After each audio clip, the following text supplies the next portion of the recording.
Benvenuti da Telaltabut, edizione di sabato e 19 di gennaio 2025 dal nostro notiziario. Un notiziario che sarà dedicato all'incontro che sta fatto una sera in Tessale Cesfam a Paluce per tabagliare di qual che sarà il futuro dal pass di Mondi Croce. Vi lascio allora alle riprese di Titte. Benvenuti a Paluzza nella sala Cesfam. Un ringraziamento particolare sicuramente va alla Regione, perché questa sala è regionale, al personale della sala del Cesfam che ci hanno permesso di essere qui stasera. Un ringraziamento a chi ha permesso questa serata, a Cristian e Elisa che hanno raccolto l'invito e hanno organizzato questa serata nella maniera più splendida che poteva essere. Vedo in sala moltissime persone. Un saluto al sindaco di Paluzza Luca Scrignolo, al presidente della Camera di Commercio da Pozzo. Vedo due ingegneri che hanno redatto i piani di fattibilità. Un saluto all'Anna Cisinte, europarlamentare, all'onorevole Vania Gava, al vicepresidente del Consiglio Stefano Mazzolini. In sala vedo anche il consigliere regionale Manuele Ferrari. Mi scuso subito se dimentico qualcuno, però è difficile. Ecco Radazzi, che non l'ho visto, però è il vicepresidente della comunità di montagna, in sostituzione di Hermes e Crignis, che mi dicono che è ammalato. Ok, grazie. E c'è qualche amministratore, anche un saluto a tutti. Prima di iniziare penso che un saluto del sindaco di Paluzza, nonché padrone di casa, sia d'obbligo. Grazie.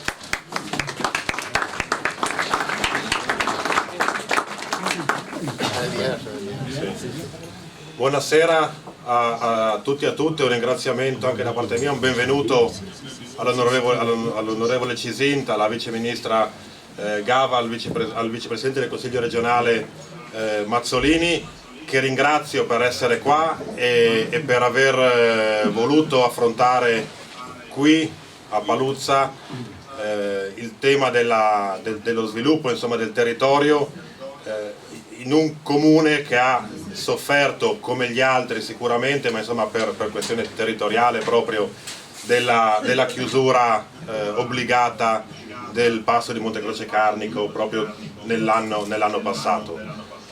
Mi permetto su questo di insomma, augurarci di poterlo valicare al più presto, perché è stato un anno di sofferenza dal punto di vista economico sicuramente, ma non solo, perché è stata sofferenza anche dal punto di vista sociale.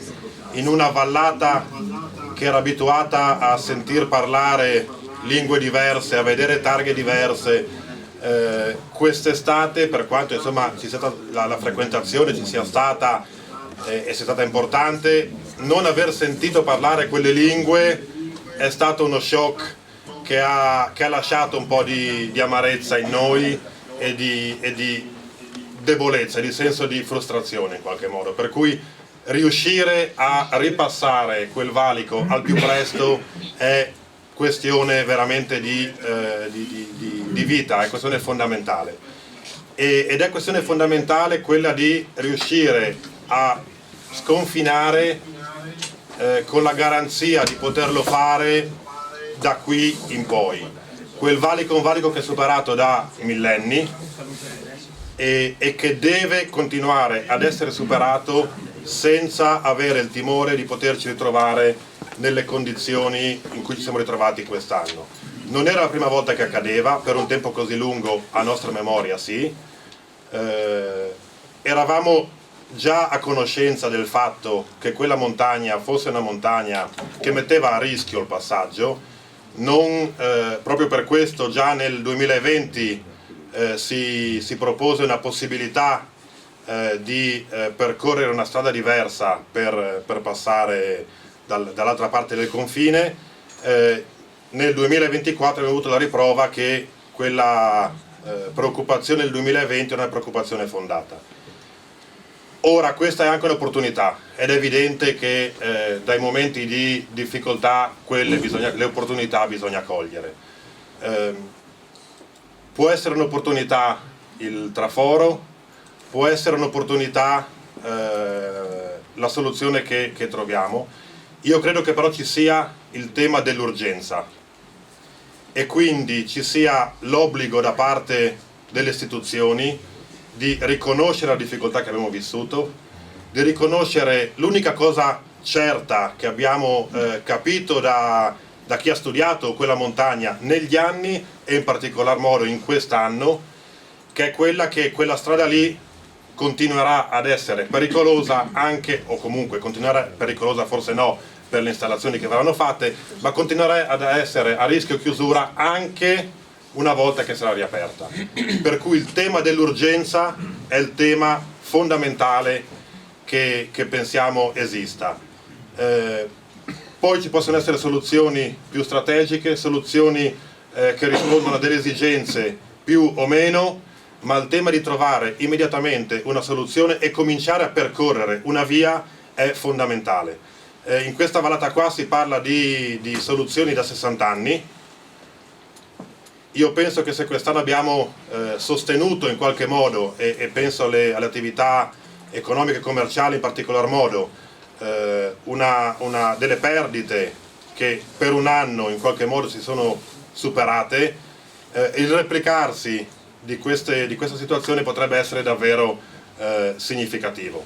Per cui la chiudo qui, vi ringrazio di nuovo, la partecipazione è ampia anche stasera e questo sta a significare l'importanza che c'è in questa vallata di una soluzione. L'importante è che al più presto, non dico da domani mattina perché è sabato, ma dalla prossima settimana si cominci a operare nel perseguire la soluzione fattibile, qualsiasi essa possa essere, ma deve essere la soluzione fattibile per dare sicurezza di superamento del confine in garanzia, in sicurezza una volta per tutte. Io vi ringrazio ancora per aver voluto questo momento e vi auguro buon lavoro. Grazie Sindaco. Allora parliamo del passo di Montecroce e non solo. E prima di andare avanti mi permetto, come consigliere di minoranza di Paluzza, ma comunque anche il sindaco lo sa, ma comunque anche gli assessori di Paluzza, tutti, notizia del 3 gennaio, l'autorità di bacino, l'ente d'ambito che diciamo così fa da monitoraggio a tutte le frane del Triveneto, ha fatto pervenire al comune di Paluzza, ogni 2 anni fanno l'adeguamento di quelle che sono gli studi geologici delle frane in essere e il 3 di gennaio ha fatto pervenire al protocollo comunale proprio una comunicazione di un ampliamento della zona di pericolosità P4 inerente proprio ai fatti successi un anno fa e le traiettorie che hanno avuto tutti i massi che sono caduti fino ai laghetti, ampliando la zona di pericolo di pericolosità P4, ampliandola e praticamente sfiorando la casetta in Canada. Pertanto tutta la zona, tutto il versante di Passo Montecroce, partendo proprio dal passo guardando il passo verso destra, viene ampliata notevolmente proprio a seguito dei fenomeni successi un anno fa. Pertanto in questo momento la classe di pericolosità P4 viene aumentata e di conseguenza se si vogliono realizzare opere, nuove costruzioni in questa zona bisogna farle cercando di mitigare i rischi, cioè se si fa una strada nuove bisogna anche fare tutta una serie di paramassi e tutta una serie di mitigazioni. Ecco, pertanto questa è la notizia, l'ultima notizia che inerente proprio al passo di Montecroce. Ora, sono stati fatti delle ipotesi su tutto il lavoro di Montecroce Carnico. Sono state fatte delle ipotesi, sono stati individuati dei professionisti che hanno fatto degli studi, pertanto partiamo dall'ingegner Valle che ha fatto lo studio per quanto riguarda un traforo, no? Una serie di trafori. Ecco. Posto venire anch'io, è un po' infortunato perché si è fatto male. Abbiamo anche il microfono, stai seduto, ecco. Pertanto la presentazione di dello studio che ha fatto l'ingegner Valle. Buonasera a tutti. Io sono Vale Giovanni e abbiamo avuto l'incarico dalla regione Friuli Venezia Giulia e dalla regione Carinzia di fare, diciamo, l'analisi dei possibili tracciati del tunnel che raggiunge la Valle del But, collega la Valle del But con la Valle del Gaia. Lo studio è stato uno studio congiunto con uno studio tedesco, con lo studio Bernard di Innsbruck, e i risultati dell'analisi sono quelli che andiamo a illustrarvi.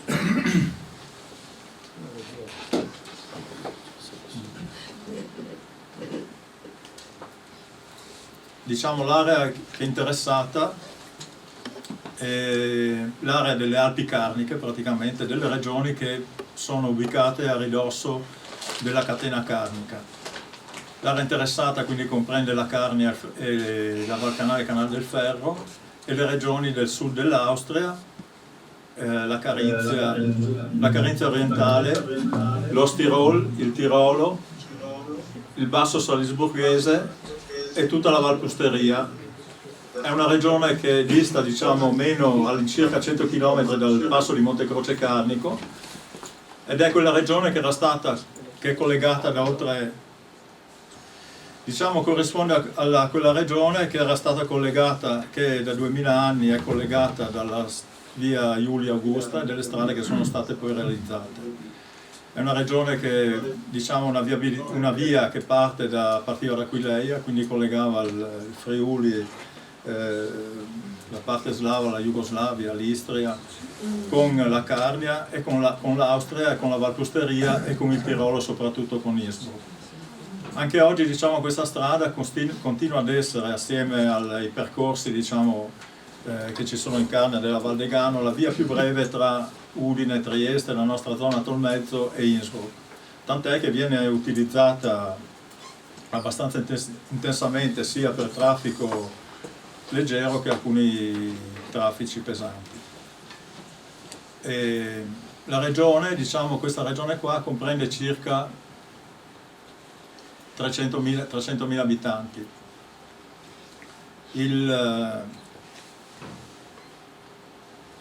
Questi 300.000 abitanti, qui vediamo alcune foto della frana, storicamente hanno vissuto di rapporti sociali ed economici importanti che sono venuti meno un po' nell'ultimo secolo a seguito delle guerre e dei problemi storici che ci sono stati dalla Prima Guerra Mondiale alla Seconda Guerra Mondiale. Ad oggi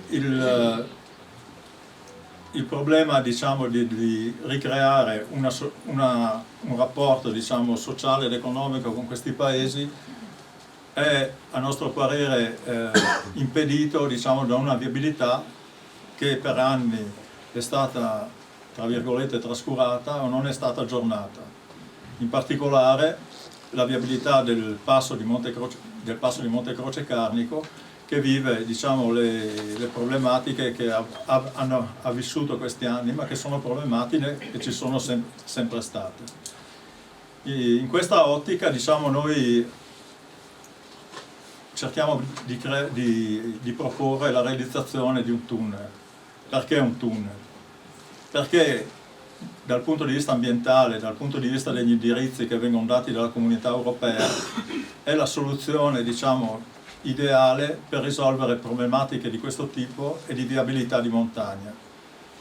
Cos'ha il tunnel rispetto a delle viabilità alternative o rispetto a quella che è attuale? Ha tutta una serie di vantaggi che sono dalla risoluzione delle problematiche di sicurezza, che sono immediate, dall'inesistenza di problemi ambientali, perché oggettivamente il tunnel problemi di ambiente, di paesaggio non ce n'ha, perché gli imbocchi, vedrete, sono limitati negli interventi, non hanno necessità di grosse opere.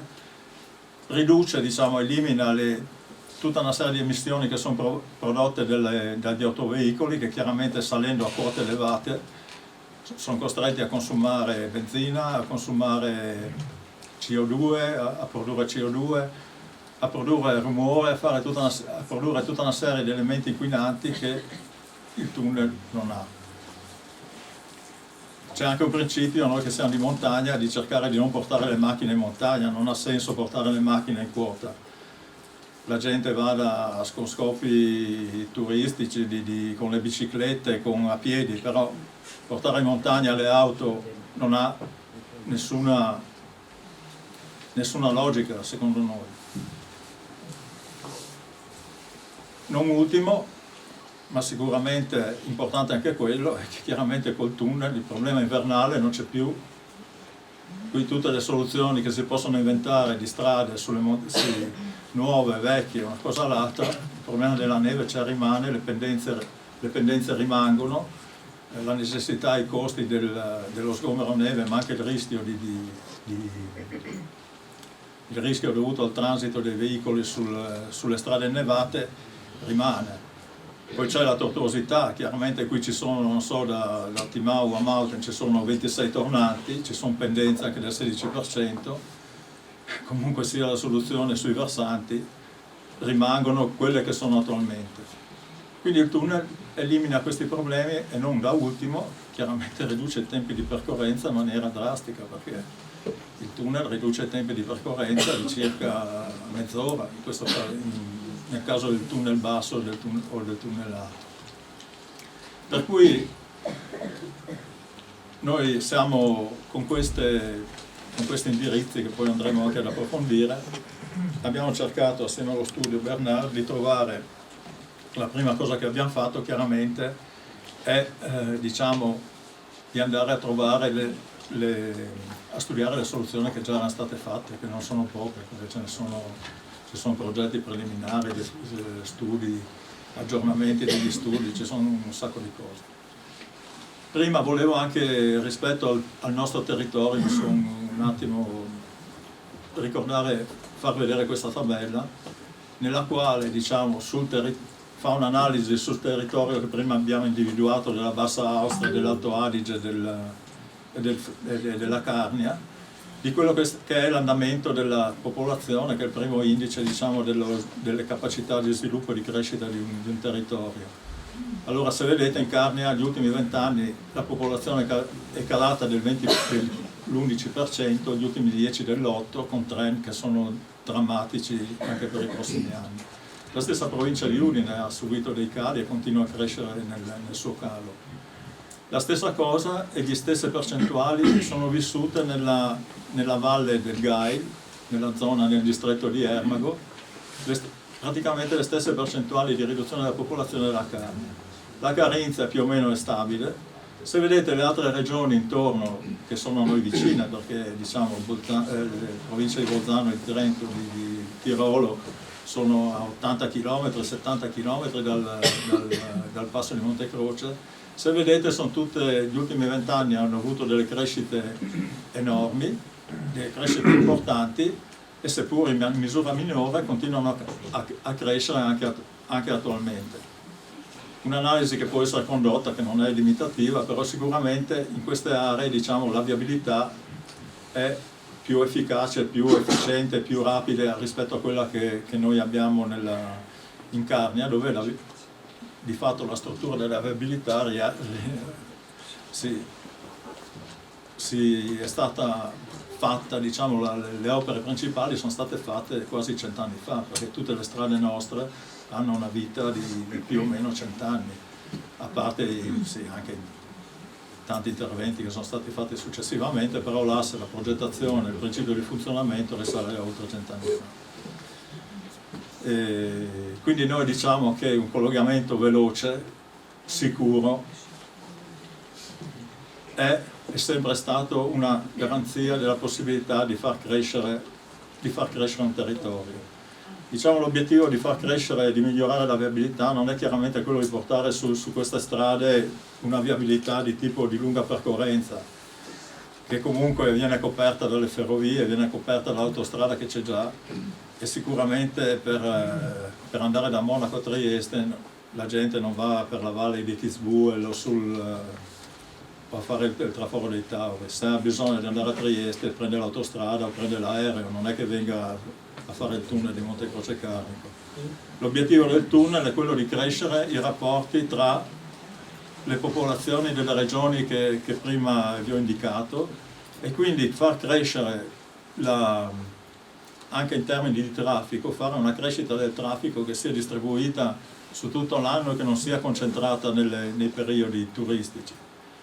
Chiaramente le osservazioni che vengono fatte sul tunnel, ma vengono i camion, viene chi vuole, non è vero, perché il tunnel ormai, l'80% dei tunnel c'è un traffico contingentato. In tutti i tunnel si entra quasi con prenotazione al giorno d'oggi, perché si controllano i veicoli per il rischio che c'è di incidente, una cosa o l'altra, vengono tenuti a certe distanze, vengono limitati nel numero. Gli automezzi pesanti si possono escludere, si possono limitare, ossia la gestione del tunnel non è che uno arriva nel tunnel e entra chi vuole, è nell'80% dei casi regolamentato, i tunnel di lunghezza, per una questione di una certa lunghezza, per una questione di sicurezza, perché gli incidenti che sono stati, perché la filosofia è questa. Sul traffico di Montecroce i dati, diciamo, ANAS sono di 1300 veicoli al giorno, che significa le punte sono in luglio ad agosto, per cui durante l'anno il traffico è veramente limitatissimo al giorno d'oggi, per cui questi sono i dati ANAS. Allora dicevo, lo scopo, diciamo, di migliorare la viabilità è quello di incrementare i rapporti tra le nostre popolazioni, e una delle forze, diciamo, di questa zona, soprattutto, ma anche, io penso anche della Carnia, ma soprattutto delle zone limitrofe che sono la Valpusteria, il Tirolo, certe zone dell'Austria, è il turismo. Noi avere un collegamento con queste aree che hanno 20 volte le presenze turistiche rispetto a noi, avere dei collegamenti rapidi significa consentire ai turisti che vengono in Carnia di andare a fare la visita sul Grossglogner piuttosto che, non so, a San Candido, in tempi veloci, perché i percorsi sono di un'ora, anche meno, e viceversa di coloro che vengono ospitati in queste aree di venire da noi a godere delle nostre bellezze, delle nostre... Qui c'è un elenco più o meno un po' delle cose naturalistiche che ci interessano. Abbiamo a 100 km da Montecroce abbiamo 900 km di piste da sci, entro 60 km 400. Qui c'è una tabella con le distanze di osservazioni ambientali. Qui c'è un elenco degli studi, diciamo, che sono stati fatti che hanno preceduto la nostra analisi, alla quale noi ci siamo riferiti. Chiaramente il primo intervento è stato il traforo dell'Olodotto, che è un traforo di 8 km realizzato in 2 anni nel 1965. Poi ci sono i primi, in conseguenza a questi sono stati fatti degli interventi, sono iniziate a nascere le proposte di collegamento dei tunnel nel 67, poi nel 69. Diciamo gli ultimi, ci sono interventi, progetti preliminari anche dettagliati dal punto di vista geologico e geotecnico dei tunnel. L'ultima verifica è stata fatta nel 90, nel quale sono stati aggiornati, diciamo, i prezzi e di nuovo rifatti i confronti tra le diverse soluzioni. Non da ultimo una relazione, diciamo, fatta dalla Carinzia col Friuli Venezia Giulia nel 2019. Questi, tanto per farvi vedere, sono più o meno le proposte di tunnel, diciamo tra virgolette, antiche. La prima bassa a destra da Timau, poi altre 2 intermedie, quelle alte che corrispondono più o meno alla soluzione attuale. Adesso andiamo alle proposte. Allora, delle tante proposte che abbiamo analizzato, almeno 7-8, diciamo alla fine sono rimaste 2 proposte di tunnel, una alta e una di base. Quella alta, diciamo, è una galleria che parte all'altezza praticamente dei laghetti, dove ci sono le attività turistiche dei laghetti, 100 metri più a monte. E fuoriesce, diciamo, lì avviene il collegamento con la viabilità esistente, fuoriesce 400 metri più a valle del cimitero di guerra austriaco. La lunghezza di 4 km, quindi è un tunnel abbastanza piccolo, nel senso che come il tunnel Cadore o tanti altri tunnel che ci sono. Questo qua è il percorso, non so se lo vedete,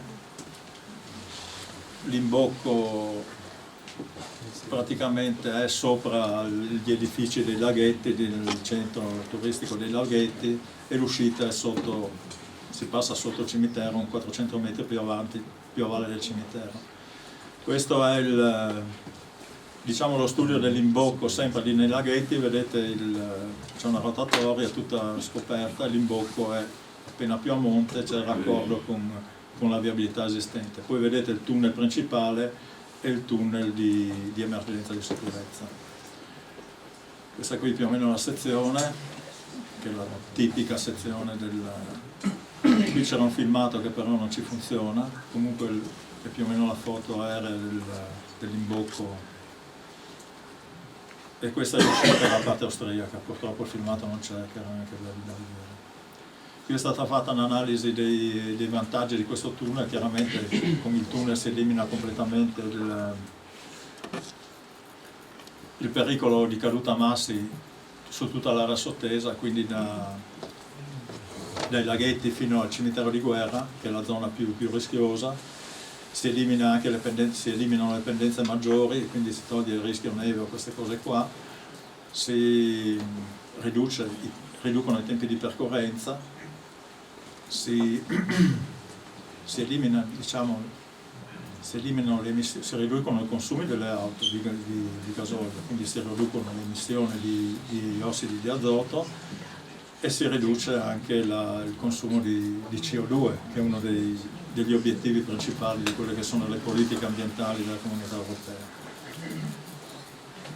E, diciamo, si favorisce l'accesso alla zona turistica dei laghetti, dico, perché l'uscita è qui. Questo invece è la soluzione di base, la soluzione più lunga, che è lunga 8,5 km.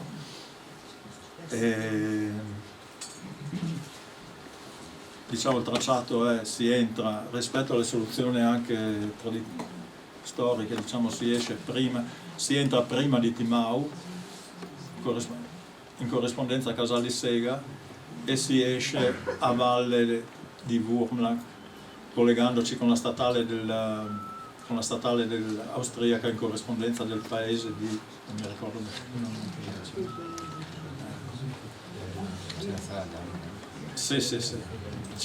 Questo è l'accesso, diciamo, è con opere molto contenute, nel senso che non c'è. Com'è? Luca, scusa. Sì, chiedo scusa un momento, ingegnere, sospendiamo un momento perché si è collegato l'onorevole Matteo Salvini. Ministro, buonasera, ci sente?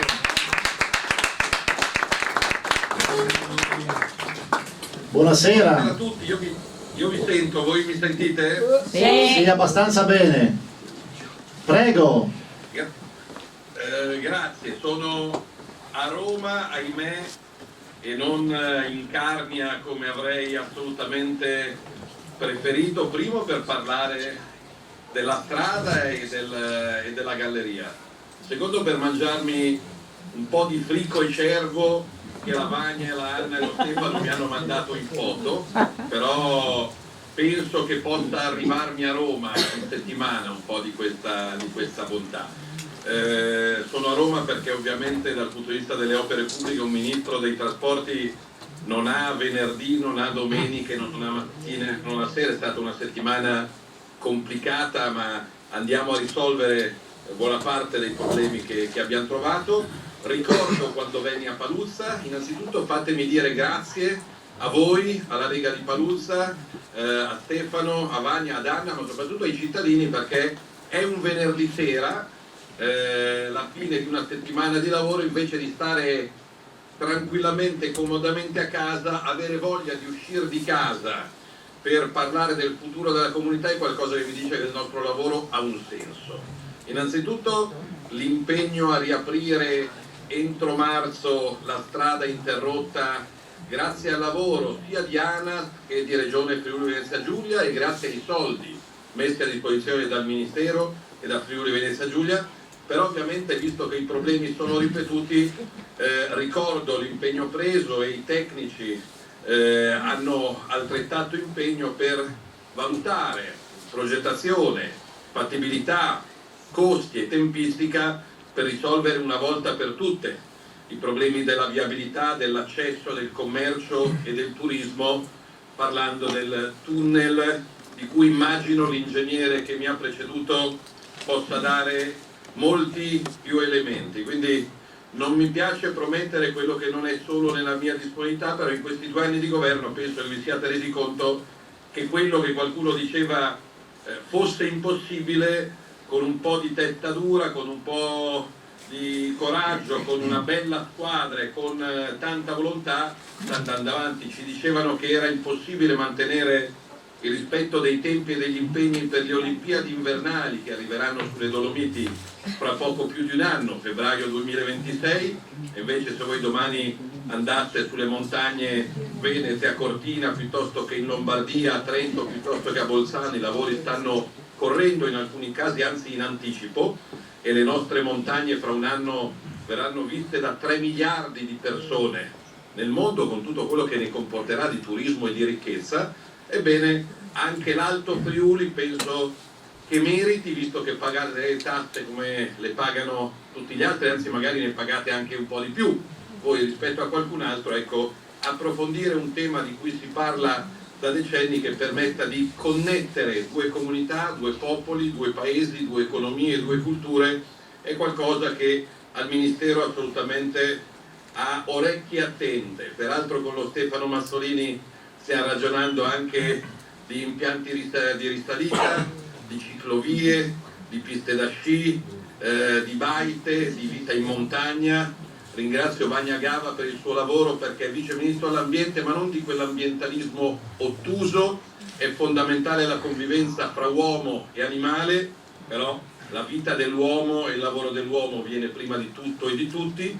E ringrazio anche Anna Cisin che porta il Friuli anche nei palazzi e nelle stanze di Bruxelles. Non la voglio fare lunga, perché quando sono in presenza a un convegno e qualcuno si collega da lontano mi viene da dire è comodo quello lì che sta a casa sua e sta in ufficio e ci porta via anche tanto tempo.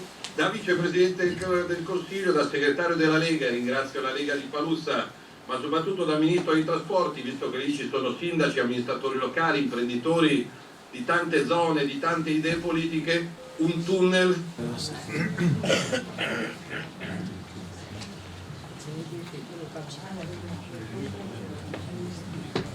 Vediamo un po' di alcune tabelle. Vicino al microfono, se no in fondo non ti sentono.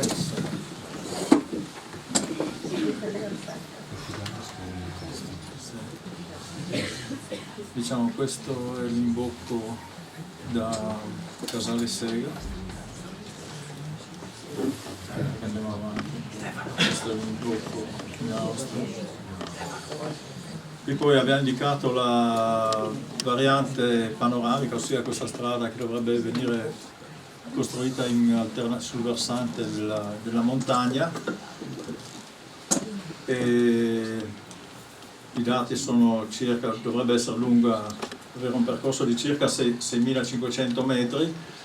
E come si diceva, diciamo, permangono i rischi che c'erano prima, perché diciamo, le pendenze rimangono le stesse, la neve rimane la stessa, le massime pendenze rimangono uguali. C'è il problema, mi sembra, di valanghe, per cui di tutta una serie di necessità di opere e di caduta massi che dovrebbero venire eseguite sulla montagna, e quindi di una necessità di opere che stravolgono tutto il versante del passo di Monte Croce Carnico, e tra l'altro è tutta un'area di SIC, ossia di interesse ambientale comunitario, per cui anche dal punto di vista autorizzativo io non riesco a comprendere come qui non si riesce a fare 100 metri di strada nei nostri comuni, non so come si riesca a fare 6.000 metri in queste condizioni, passando il BUT 2 o 3 volte, entrando sopra le piste dei laghetti, così. Diciamo, l'ultima proposta è quella della sistemazione della viabilità esistente, anche questa, diciamo, è una soluzione che comporta un lavoro immane, perché veramente è un lavoro enorme, perché bisogna intervenire su tutta la tratta, quindi sui 20 km del percorso, perché ci sono problemi di calutamassi, di valanghe, di frane su tutto il tracciato, con il risultato di avere una situazione come l'attuale, ossia una strada che d'inverno non funziona, che d'estate ha i suoi problemi di percorrenza, che ha le sue curve, che ha i problemi normali. Vediamo un po' i conti, sì. Allora, qui abbiamo un po' il guadagno dei percorsi, 2 minuti sui percorsi, non so. È più importante i conti, secondo me, quanto costano i tunnel, le strade, così abbiamo un'idea, ingegnere. Allora, diciamo, i costi dell'opera stimati sono per il traforo medio di 230 milioni di euro, la sola opera, per il traforo più lungo di base di 470 milioni di euro, per la sistemazione esistente 250 milioni di euro, per la panoramica 180 milioni di euro. A questi importi si aggiungono, diciamo, a parte per i tunnel di base, la sistemazione e l'adeguamento e la messa in sicurezza dei tratti scoperti, ossia dei tratti non interessati dai tunnel della variante panoramica, e si aggiungono anche i costi delle varianti di Mauten e di Timau, che sono sempre in tutti gli studi fatti negli ultimi 50 anni, sono stati inseriti come necessari, nel senso che se c'è un traffico che è leggermente importante, c'è una necessità di fare le varianti di Timau e di Mauten. E quindi il costo complessivo, valutato con gli oneri di manutenzione sul periodo di vita di una galleria che è circa di 80 anni, il costo complessivo di tutti questi costi più i costi di manutenzione vanno a sommarsi, diventano 480 milioni negli 80 anni per il traforo basso, 418 per la viabilità esistente, 505 per la panoramica. Il traforo basso o il traforo medio, diciamo, sono gli unici interventi nei quali si può avere dei ricavi, perché si possono applicare e andranno sicuramente applicate dei pedaggi. Per cui sono gli unici 2 interventi che possono creare un reddito che, se non copre tutta la spesa, può coprirla in maniera abbastanza consistente anche con i passaggi attuali, nel senso che questi conti sono stati fatti con i passaggi attuali aumentati del 20%, che è un aumento minimo. Sui tempi di costruzione, anche questi sono stimati sulla base dell'analisi di interventi esistenti o vicini realizzati in questi anni. Per il traforo medio pensiamo che siano necessari 36 mesi per la realizzazione, per il traforo lungo 48 mesi. La sistemazione della viabilità esistente, secondo me, è un'opera veramente gigantesca, perché si opera su 20 km, quindi abbiamo messo 80 mesi. La nuova panoramica, i 6 km e mezzo, abbiamo messo 40 mesi di tempi. Aggiungendo a questi tempi per l'autorizzazione e la progettazione, diventano 6 per il traforo medio, 7 per il traforo lungo, 10 per la viabilità esistente e 6,50 per la viabilità panoramica. I costi li abbiamo visti, cioè gli ultimi tempi, velocemente i tempi, per capire cosa si guadagna nei tempi del i tempi li abbiamo visti. Già visto, I tempi di percorsi, no, se volete, il guadagno nei tempi di percorrenza sono di 19-20 minuti nel traforo medio e 35 minuti nel traforo lungo, col traforo lungo. I percorsi si guadagna 6,5 km col traforo medio e 13 km col traforo lungo. Nelle altre situazioni non si guadagna niente, perché rimane la stessa cosa. Grazie. E l'ultima cosa voglio dirti, qui abbiamo fatto delle ipotesi di percorsi da Tolmezzo alle cittadine, diciamo, vicine, San Candido piuttosto che Matrai o Ermago, facendo un'ipotesi dei tempi di percorrenza che vengono ridotti chiaramente drasticamente.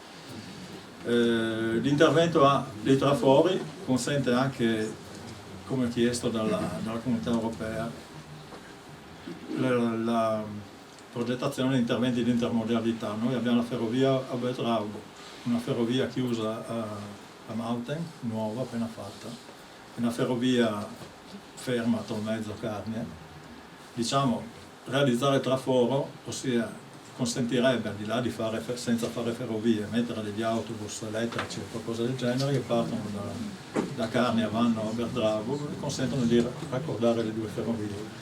Questo non solo ai fini, diciamo, degli utenti normali, così, perché ai fini dell'unione di percorsi ciclabili, ai fini anche della riduzione dei tempi di accesso all'aeroporto di Trieste anche da parte della Bassa Austria e alle reti ferroviarie che abbiamo visto. Adesso andiamo avanti. Ci fermiamo. Grazie ingegner Valle. In sala vedo anche l'ingegner Puntel che ha realizzato lo studio di fattibilità per la parte variante panoramica, come è stata.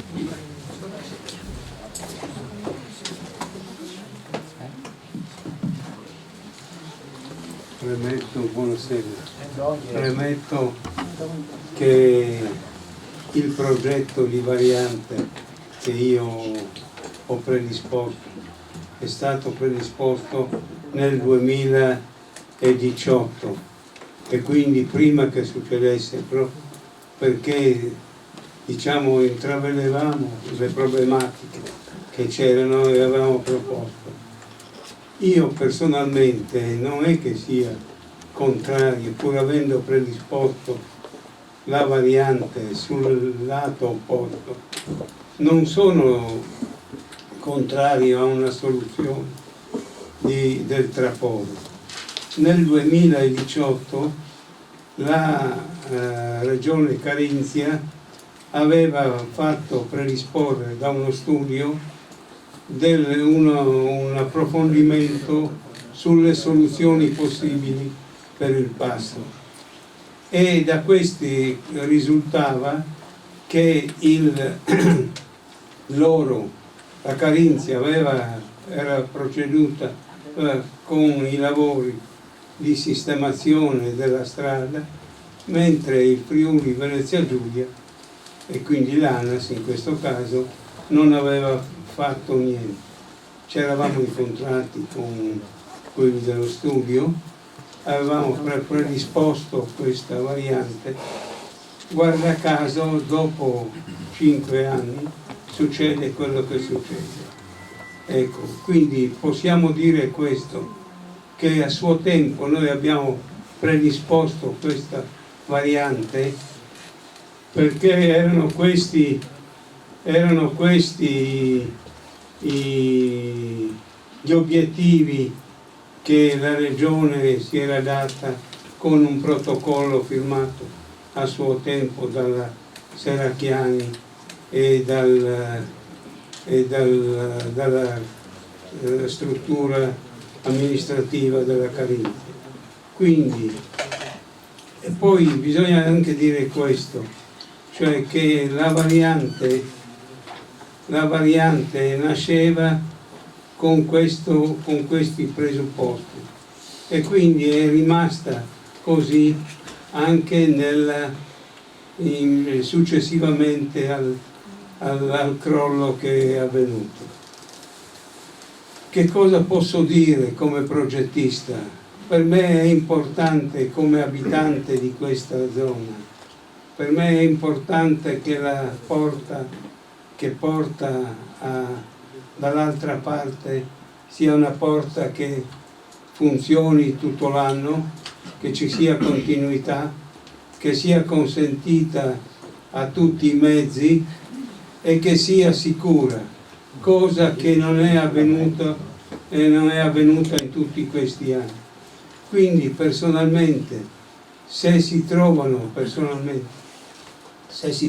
i soldi, non c'è personalmente, però non c'era bisogno, questo lo dico all'amico e collega Giovanni Valle, che di storpiare in qualche maniera i dati, perché i chilometri non sono 6, sarebbero eventualmente 3 e 4 dal terzo tornante, che i costi non sono 180, facciamolo pure il traforo, ma non facciamolo con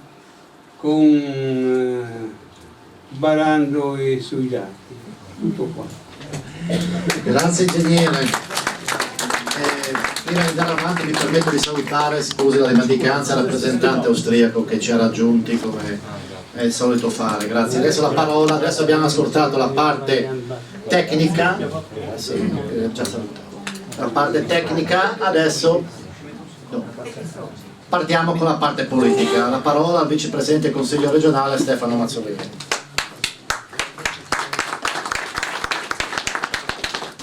Grazie Luca, buonasera a tutti. Io mi sono preso alcuni appunti.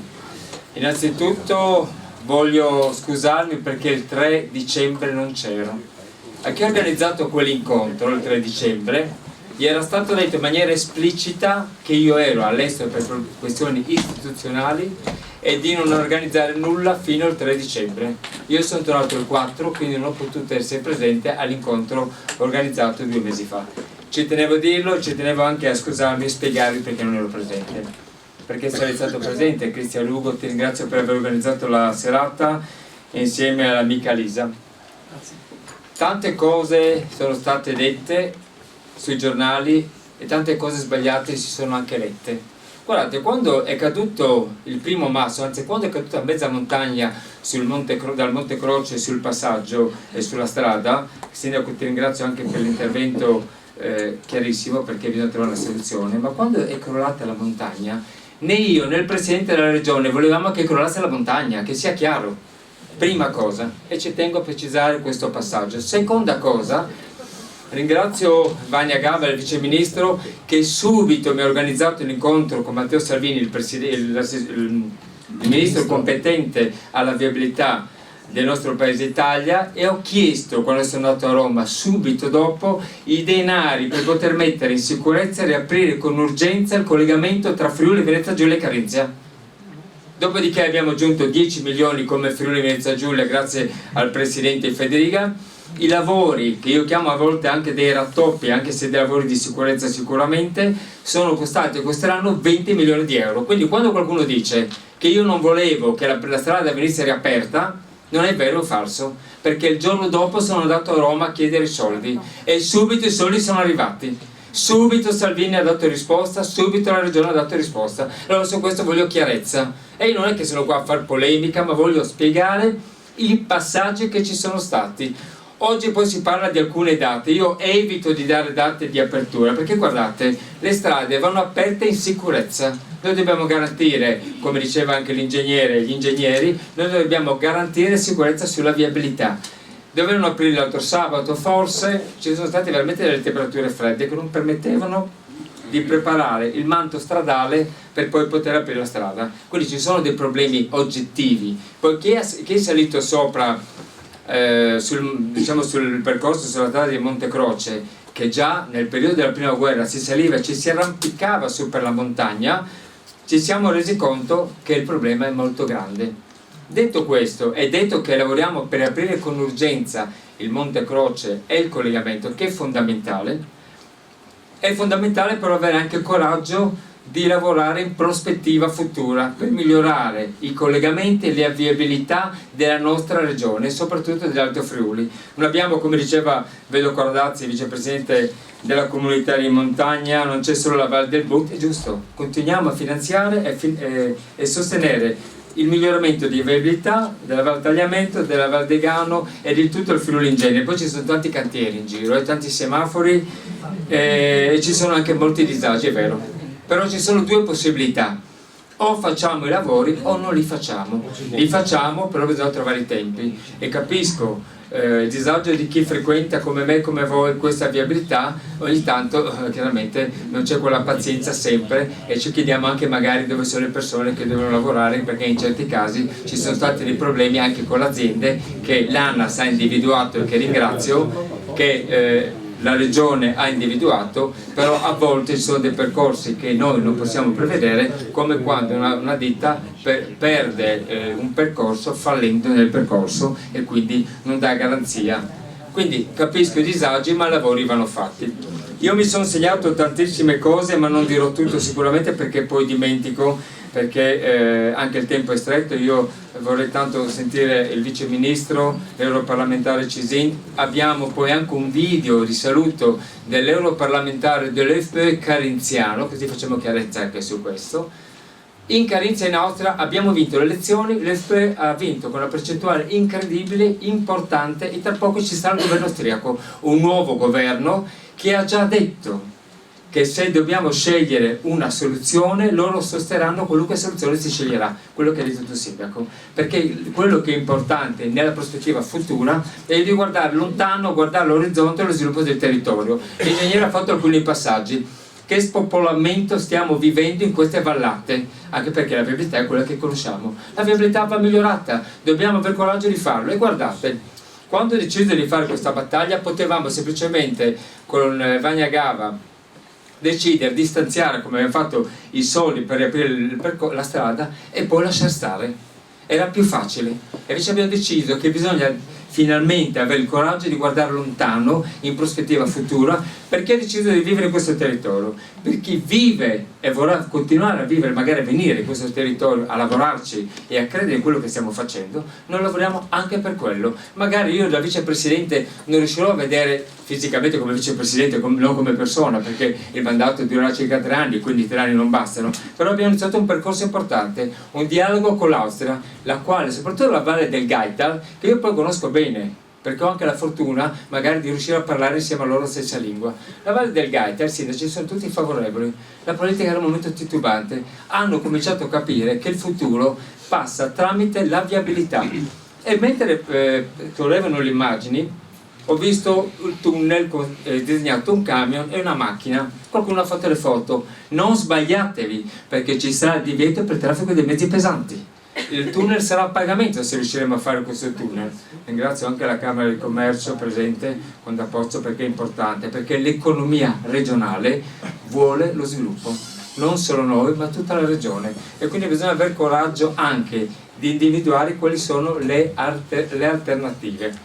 Quindi certo non è un compito facile, ma abbiamo deciso di prendere in mano il problema e insieme a tutti voi, e non tutti siamo d'accordo ovviamente, questo è normale, ma la maggioranza delle persone, dei sindaci, come ieri la comunità di montagna, la gran maggioranza dei sindaci ha detto andiamo avanti, facciamo la galleria, diamo sviluppo al territorio. Abbiamo paura forse che oggi in tutto questo territorio vediamo spesso chiudere delle aziende e non riaprire, o abbiamo forse paura che quell'azienda che vende oggi un chilo di caffè alla settimana potrebbe vendere un chilo di caffè ogni giorno? Ciò significa che assumiamo personale, vuol dire che qualcuno tornerà a vivere nel nostro territorio, nella nostra montagna. Quelle sono tante le cose messe in piedi, però chiaramente abbiamo iniziato un percorso. Oggi questa riunione, che per me è fondamentale, è per chiedere a tutti voi l'aiuto e il sostegno anche morale su quello che abbiamo deciso di fare.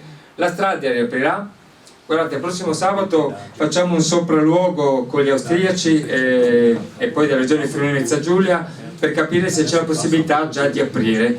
Chiaro che va detto che con i cantieri in essere lungo la viabilità che noi conosciamo della Valle del But, sappiamo che qualche cantiere c'è, quindi bisogna anche capire cosa è meglio fare, però quello che è importante oggi è trovare una, diciamo così, una condivisione su dei progetti, su delle idee. La cosa che dà soddisfazione è sapere che l'economia è con noi, sapere che quasi tutti i sindaci sono favorevoli allo sviluppo della viabilità, poi insieme dovremo decidere. Poi guardate, io ho un libro qua, me l'è stato dato dagli amici della SECA, il Fontanon. Allora parliamo anche di questo. Non è che poi io decido dove entra il tunnel, no? Non è che decido a sinistra, a destra, decideranno i geologi e soprattutto queste persone che ringrazio e ammiro per quello che stanno facendo, perché la SECA è un esempio per tutti. E in questo libro dice esattamente dove passano, dove ci sono le gallerie e dove c'è già un tunnel realizzato. Quindi questa va salvaguardata gli interessi della montagna, dell'ambiente. Poi, e chiudo, e poi veramente lascio la parola ai miei amici, colleghi e colleghe, c'è il progetto della viabilità alternativa. Allora, per non raccontare le storie, innanzitutto la viabilità alternativa andrebbe a devastare una montagna, perché non è che facciamo un sentiero di montagna di 2,5 metri di larghezza, dobbiamo fare una strada statale, dobbiamo fare dei paramassi, delle gallerie artificiali, dobbiamo fare delle sopraelevate che devono poi portare al confine, ma poi i problemi di autorizzazione, diceva prima l'ingegnere, il SIC, oppure i vincoli paesaggistici, i vincoli di monumento magari perché c'è la strada romana, ma soprattutto se c'è disegnata in quella piantina, in quel punto, una valanga, lì non edifichi più nulla. Questo lo dice il piano regolatore regionale, nazionale e comunale, sindaco. Quindi o mettiamo in garanzia e in sicurezza tutto il versante sopra la montagna devastandola, oppure facciamo quello che dal punto di vista dell'impatto ambientale ha il minor danno. Quindi la galleria, fermo restando che questa strada deve rimanere aperta, che questa strada ha un valore estivo importante, ma la galleria è il futuro. Faccio un esempio: abbiamo una galleria in essere, il Caravanken Tunnel vicino a Krascagora, Villacco, che collega i due versanti Austria e Slovenia, 8 km di galleria. Il prossimo anno inaugurano la seconda galleria, perché c'è la necessità di snellire il traffico, che poi si ferma a bere, si ferma a mangiare, si ferma a dormire, poi non tutti si fermeranno, però tante cose porta lo sviluppo della viabilità. Chiudo ringraziandovi per la disponibilità di avermi ascoltato e soprattutto la possibilità di dire quanto è accaduto in questo percorso e quello che vogliamo fare in futuro. Grazie a Paluzza e soprattutto grazie a tutti i presenti.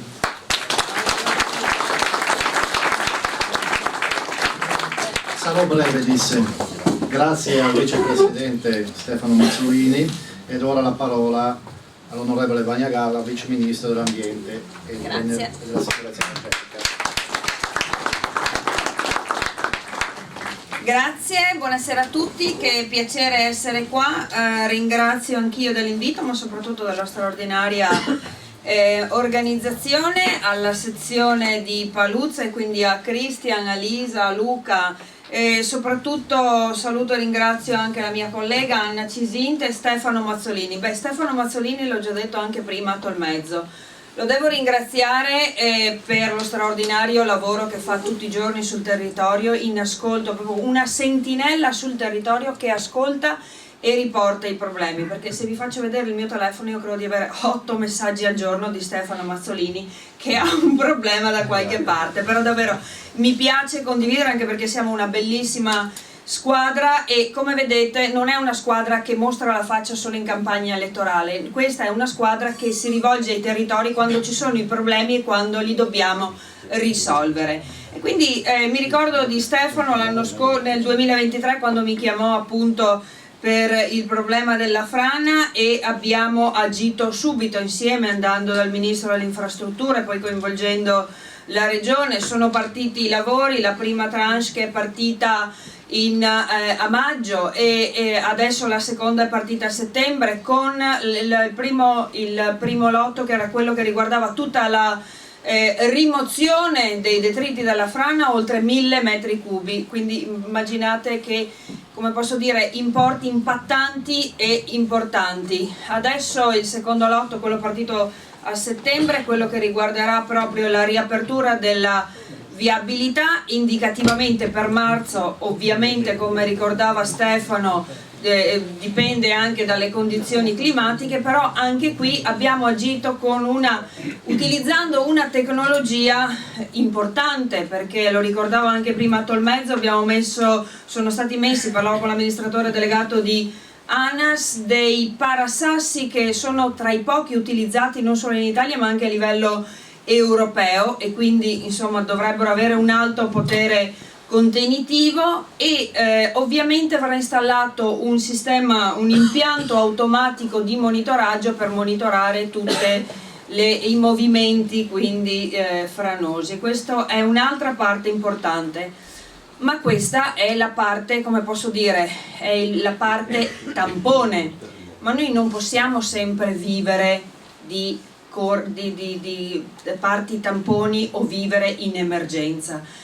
Quando si vuole dare veramente una risposta importante e concreta a un territorio, a uno sviluppo di un territorio, noi dobbiamo essere lungimiranti, noi dobbiamo pensare che cosa vuole essere questo territorio tra 10, tra 20, tra 50 anni. E quindi noi queste opere qua le dobbiamo pensare adesso, cioè una condivisione col territorio, trovare una soluzione, ma che deve essere quella definitiva, perché quella definitiva non vuol dire mandare le gru ogni 6 mesi e mandare il ripristino del manto stradale ogni 6 mesi.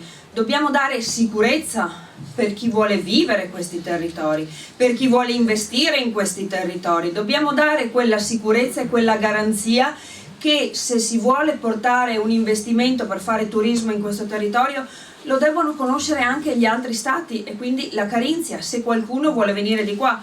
Ho sentito con interesse il discorso del sindaco quando ha detto quest'estate abbiamo visto poche targhe straniere, e io capisco la sua desolazione, perché chiaramente un sindaco vorrebbe vedere vivo il suo territorio, e quindi noi siamo qua per provare a condividere con voi una soluzione definitiva, garantendovi il nostro impegno a reperire i fondi e a velocizzare tutte le procedure affinché quest'opera definitiva venga realizzata. Perché, ribadisco, se vogliamo veramente fare sviluppo, che vuol dire, fare sviluppo non vuol dire, qualcuno mi dice ma tu sei vice ministro all'ambiente. Sì, io sono vice ministro all'ambiente, ma non sempre tutelare l'ambiente vuol dire non fare niente, perché esiste lo sviluppo sostenibile, ovvero con un'ottica di sostenibilità, con un'ottica di guardare alla tecnologia, alle innovazioni, io riesco a far convivere tutto, riesco a tutelare l'ambiente perché è doveroso, perché è quello che vogliamo lasciare ai nostri figli e ai nostri nipoti, perché non c'è una seconda terra, ma abbiamo anche l'obbligo, abbiamo il dovere, se vogliamo governare seriamente e responsabilmente, che è quello di dire che ai nostri figli vogliamo anche lasciare un posto di lavoro e possono decidere di vivere in posti come questi, che sono posti meravigliosi, a vivere in montagna. E quindi io voglio aggiungere anche una piccola parte per quanto riguarda il decreto e il DDL sulla montagna, che è passato in Senato e adesso è incardinato alla Camera, che è stato voluto e seguito dal ministro Calderoli. È un decreto importantissimo proprio per ridurre le diseguaglianze socio-economiche della montagna, per poter quindi evitare lo spopolamento della montagna, andare in aiuto a chi vuole investire qui, facendo subito una riclassificazione intanto dei comuni montani in base alle pendenze, in base all'altitudine,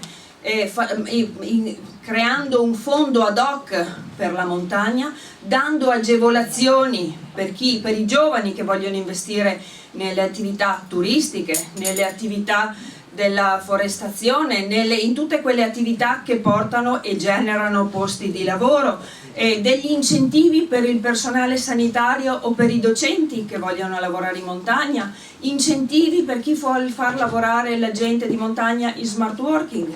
E anche qua ovviamente è previsto un contratto speciale con delle società dedicate che dovranno investire in infrastrutture di montagna o tecnologia in montagna, perché ovviamente se io voglio investire devo dare tutta una serie di servizi. Per i rifugi di montagna, ad esempio, prevedendo delle deroghe ad hoc per quanto riguarda i servizi igienico-sanitari, un'altra parte importante che più volte ho sentito e mi hanno chiesto da queste parti, una dedica speciale alle imprese forestali e anche ai depositi temporanei per il materiale boschivo. Vedete, è un decreto che adesso si avvia verso la seconda lettura, ma è un decreto assolutamente importante che vuole dare delle risposte e dare delle risposte a chi vuole vivere questi territori, a chi vuole stare in montagna, a chi vuole investire e quindi sviluppare veramente questi territori. E quindi noi siamo, ecco, come dire, una garanzia di impegno. Ci impegneremo a trovare la soluzione che voi vorrete condividere, perché nessuno vuole imporre nulla, ma noi vi possiamo garantire che ci siamo e siamo accanto a voi. Grazie. Grazie onorevole. Adesso la parola all'onorevole europarlamentare Anna Cizin. Allora, intanto grazie di questa bella occasione. Sono venuta qui in estate, poi sono tornata sempre con Stefano, ma con altri amici, con alcuni sindaci, proprio per la questione del passo È chiaro che senza le connessioni, senza le strade è impossibile riuscire a vivere, riuscire ad avere la possibilità di fare commercio, di fare turismo, ma anche di avere dei rapporti normali, no? Come fino a prima era possibile. Permettetemi però di ringraziare il sindaco, di ringraziare chi oggi ci ospita, di ringraziare chi ha organizzato molto bene questa serata e di ringraziare i miei amici della Lega, la viceministro, il ministro che si è collegato, di ringraziare tutti i cittadini che oggi sono qua, perché questa è una gran bella comunità, ve lo dico non da tutte le parti, di sera così durante un periodo invernale ci si trova con questa numerosità e anche con questo interesse per il futuro della propria comunità. Quindi faccio i complimenti alla comunità di Paluzza, chi la rappresenta e a tutti coloro che hanno così tanto a cuore una realtà che in questo momento è quella che è maggiormente penalizzata da ciò che è accaduto, indubbiamente, ed è per questo anche che c'è questo grande gioco di squadra. Ecco, quello che voglio dirvi è che per quanto ci riguarda questo è un territorio prezioso, è un territorio che amiamo, un territorio che proprio perché amiamo vogliamo tutelare e difendere e vogliamo tutti creare delle opportunità affinché possa guardare, alzare la testa, uscire dalle sabbie mobili e fare un percorso che è quello che in questa serata vi è stato rappresentato. E la Vania, il vice ministro Gava, sicuramente è una che ogni giorno dalla sua diciamo, funzione riesce a portare avanti tutto ciò che per la nostra regione, la nostra realtà è una priorità e qui sicuramente c'è una regione che non si dimentica mai delle necessità e ascolta i sindaci, ascolta i territori. Guardate, io ho fatto il sindaco 8 anni in una città molto difficile e non è semplicissimo per i sindaci essere ascoltati e l'ascolto dei sindaci equivale all'ascolto dei territori. Oggi la presenza del vicepresidente e la determinazione che Stefano mette in campo sempre nella tutela degli interessi di ciascuno di noi, spesso non sempre tutti siamo d'accordo sulle misure che si scelgono, che sono sempre nell'interesse generale, ovviamente, non possono mai essere nell'accordo totale. Questo è un principio che ho imparato anche direttamente mentre ho governato. Però ecco, l'aspetto importantissimo è la strenua difesa e la capacità però di guardare avanti.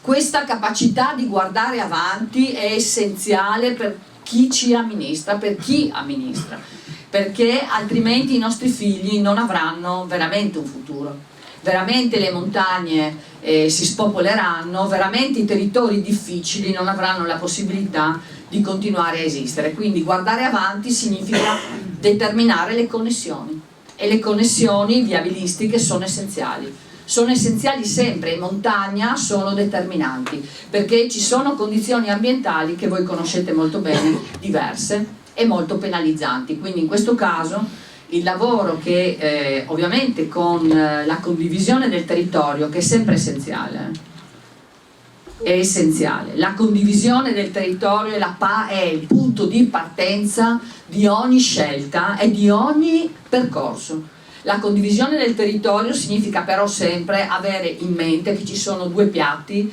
di una bilancia dove bisogna valutare sempre che comunque il piatto non sarà mai completamente pieno e l'altro completamente vuoto. Essere a un bivio significa saper scegliere la strada migliore, talvolta lasciando qualcosa. Ecco, questo è un aspetto di cui tener conto senza ragionare con le ideologie. In Europa in questo momento noi stiamo combattendo proprio questo, stiamo combattendo per ognuno di noi ciò che è stato deciso con le ideologie, rispetto all'agricoltura, rispetto all'allevamento, rispetto alla pesca, anche talvolta rispetto a scelte che in montagna sono state penalizzanti, ad esempio per quanto riguarda la presenza delle direttive che erano state approvate, quella ad esempio che aveva identificato, diciamo, il lupo con una categoria che oggi sta avendo un percorso di declassamento affinché si possa intervenire anche a tutela delle persone, a tutela delle loro attività. Ecco, quindi stiamo lottando perché quell'ideologia ci consenta di invece modificare, portando verso tutto ciò che ha logica, che ha buon senso, delle scelte. Questo vale per le nostre attività. Qui mi sento di sottolineare l'aspetto dell'agricoltura e dell'allevamento. Stiamo combattendo affinché l'Italia e poi tutta l'Europa alla fine possa avere le regole di ingaggio del resto del mondo. Ci sono delle cose incredibili che noi come italiani, che noi in Europa non possiamo fare, non utilizzo di determinati farmaci in agricoltura, quando però importiamo prodotti che li utilizzano. Questo vale un po' in maniera diffusa, ecco, quindi vi volevo rassicurare rispetto a quella che è a quello che diciamo è il percorso che stiamo portando avanti da tutti i punti di vista, in maniera sinergica, ovviamente sui territori, con la regione, con il governo, con l'Europa, che mai come oggi, anche se spesso non lo si ascolta perché la TV ragiona molto poco delle politiche europee, sbagliando, perché sono quelle che oggi determinano molte delle scelte che poi sono di obbligo dei Paesi membri.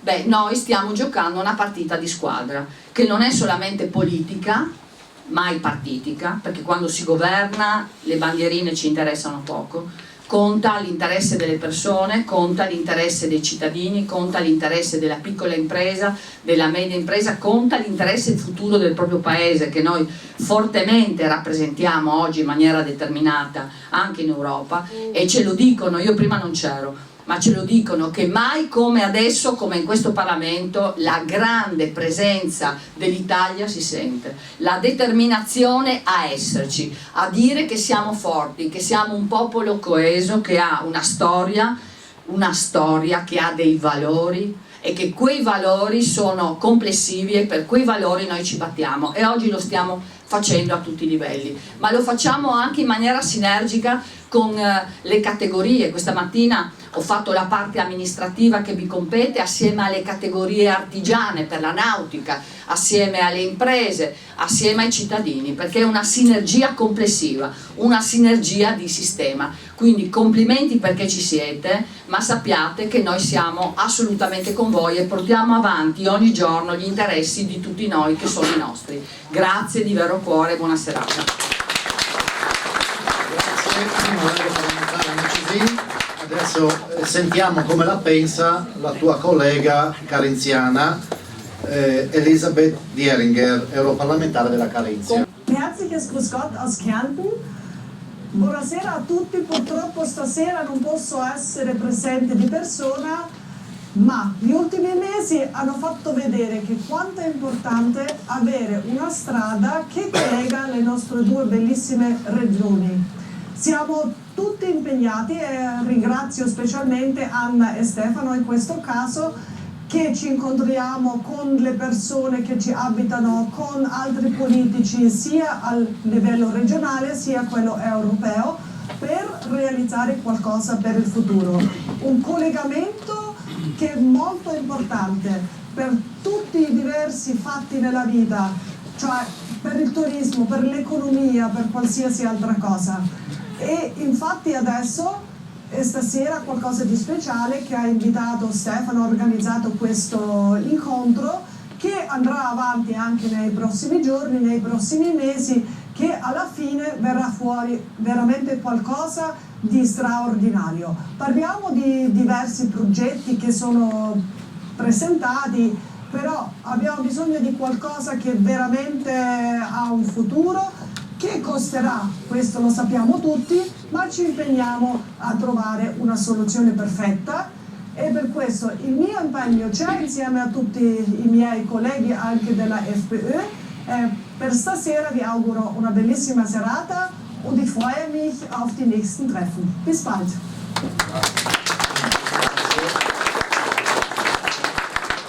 Chiedo al vicepresidente della comunità di montagna di portare il saluto e di capire anche il pensiero. Buonasera a tutti. Tanto porto i saluti del Presidente che purtroppo stasera causa influenza non può essere presente ed è molto rammaricato perché ci teneva molto a questo appuntamento. Allora noi partiamo dal fatto che su questo argomento, nonostante ovviamente interessi principalmente un territorio, in particolar modo il comune di Paluzza, ma la Val Bud, ovviamente abbiamo cercato di fare quello che ultimamente ci stiamo abituando a fare, cioè a ragionare come territorio, perché la Carnia è quello che deve fare se può sperare di arrivare a qualcosa di positivo. Quindi come Carnia ieri ci siamo trovati con tutti i sindaci tanto per capire qual era effettivamente l'idea e la volontà. È ovvio che soprattutto economicamente noi possiamo contare poco, però secondo me è importante che il territorio si esprima. E ieri eravamo quasi tutti presenti, sindaci o delegati, e comunque quasi all'unanimità abbiamo espresso un parere positivo, quello che è la soluzione ovviamente del tunnel, chi per il tunnel più corto, chi per quello più lungo. Sono felice di aver ascoltato per 2 volte, quindi posso dire di aver capito bene quali sono effettivamente le cifre, perché c'è stato tipo il Totocalcio in questi giorni, si parlava addirittura cifre che sono andate a più del doppio di quelle che abbiamo sentito stasera, e secondo me dobbiamo anche stare molto attenti perché non tutti ovviamente vogliono quello che è la cosa ovviamente più logica, perché se vogliamo risolvere un problema definitivamente, quello della galleria, è ovvio che è la soluzione auspicabile. È vero, sono molti soldi soprattutto per chi magari non è abituato a vedere cifre del genere, però penso anche che un territorio come la Carnia debba cominciare ad essere un po' più ambizioso e quindi pretendere che venga fatto per la Carnia quello che viene fatto esattamente per gli altri territori. Casualmente l'amico Bonanni ha lasciato come immagine questa che avrei proprio chiesto di riproporre.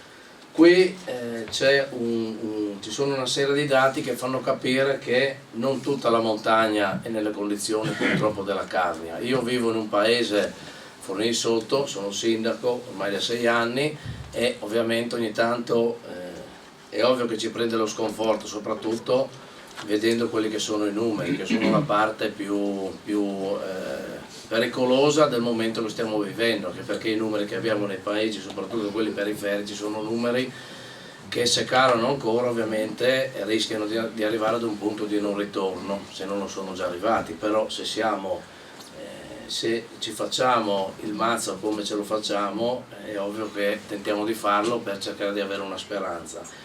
E questi sono dati che secondo me ci danno speranza. Ci danno speranza perché se ci sono dei territori montani che hanno le stesse nostre identiche difficoltà e sono in crescita, significa che possiamo farlo anche noi. Io quando parlo con qualcuno da fuori della Carnia dico che la Carnia spesso mi sembra un territorio depresso, ma la depressione viene data dai carnici tante volte, perché siamo noi che non crediamo nella bellezza del territorio che abbiamo, perché secondo me il territorio carnico non ha niente da invidiare a territori come quello del Trentino Alto Adige, come quello della vicina Austria, eccetera. Quindi dobbiamo solo credere nelle potenzialità del nostro territorio. Noi ovviamente ce la mettiamo tutta su queste opere, non possiamo che dare semplicemente il massimo sostegno e sperare che discorsi che non solamente mio papà ma sentiva anche mio nonno, probabilmente era giovane anche lui, finalmente magari uno di questi vali che effettivamente cominci a poter vedere quello che è un futuro effettivo. È ovvio che è un qualcosa che se ne comincia a parlare ora e sarà realizzato, probabilmente completato, se le cose dovessero andare bene, più che bene, fra qualche anno, forse fra 10 anni. È ovvio, però se non cominciamo oggi, fra 10 anni ci troveremo qui, magari per un'altra frana, a parlare esattamente le stesse cose. Se vediamo quello che è stato il passato, è ovvio che mi viene a pensare purtroppo così, ma cerchiamo di pensare anche positivo. Ultima cosa dico che io faccio parte del comitato esecutivo della comunità di montagna al Terzo, ormai da 6 anni, esattamente come quasi da 6 anni sono sindaco. E ieri per la prima volta abbiamo affrontato il discorso della viabilità. Io mi sono permesso di tirare le orecchie a tutti i miei colleghi compreso a me stesso, perché se non ne abbiamo mai parlato in 6 anni nemmeno io l'ho fatto, ma secondo me abbiamo e non stiamo affrontando un argomento che è il principale, secondo me non ha uguali, quello della viabilità, il principale problema che le nostre aree hanno relativamente allo spopolamento. Quindi quello che ho chiesto prima, che ha fatto riferimento l'amico Stefano quando abbiamo avuto la riunione a Tornezzo, è stato proprio quello di chiedere attenzione, ma non solamente per quello che è successo oggi e per quello che è successo qui, ma un'attenzione e fare un tavolo che prenda in esame la possibilità di fare un piano pluridecennale e chiedendo alla Regione, ma non cifre del genere, delle piccole cifre che sicuramente la Regione, insieme all'aiuto dello Stato e dell'Europa, può mettere, e cercare di prendere in analisi tantissimi dei punti neri che ovviamente mettono in difficoltà il nostro territorio. Penso in principal modo, perché questa, io lo dico ovviamente con un po' di ironia, invidio la Valbut che si trova ad avere il disagio di 3, 4, 5, 6 semafori.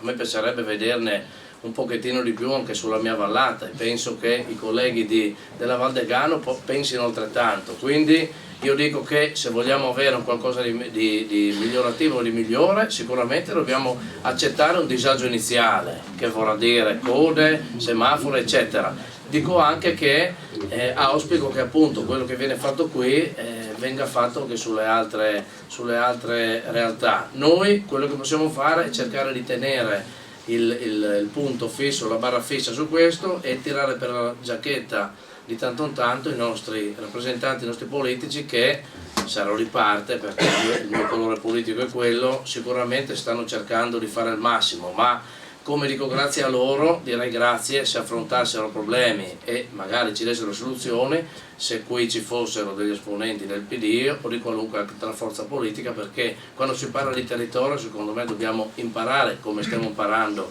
noi sindaci, a superare queste piccole questioni. Quindi ringrazio per questo incontro, mi auguro che questo sia un incontro che magari si ripeterà anche da altre parti.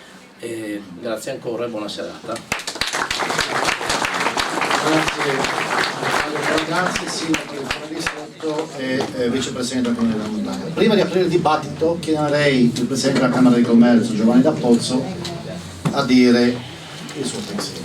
Grazie, un saluto all'onorevole Cisina, all'onorevole Gaia e all'amico Mazzolini, imprenditore turistico con cognome Carnico, però, quindi questo forse ti dà anche una chiave di lettura a questo amore che tu hai per il nostro territorio. Io sono di Tolmezzo e quindi condivido e convivo di questi problemi. La Camera di Commercio di Pordenone Udine rappresenta il 93% del territorio e il 76% delle imprese. Quindi capite la sensibilità che abbiamo soprattutto nei confronti dei rapporti transfrontalieri. Questa è l'unica regione che ha 2 confini con 2 mondi diversi, quello dei Balcani e quello del Centro Europa. E se noi non siamo consapevoli, soprattutto per l'aspetto economico, dell'importanza fondamentale che questi rapporti commerciali si mantengano, crescano, ma soprattutto creino le condizioni per le imprese di qualsiasi natura, che siano industriali, artigianali, turistiche, dipende poi da dove sono posizionate, possano sviluppare, dare posti di lavoro, non creando le opportunità attraverso l'infrastruttura, non abbiamo capito niente, perché questa regione rischia di rimanere chiusa a se stessa con l'unico confine con il Veneto.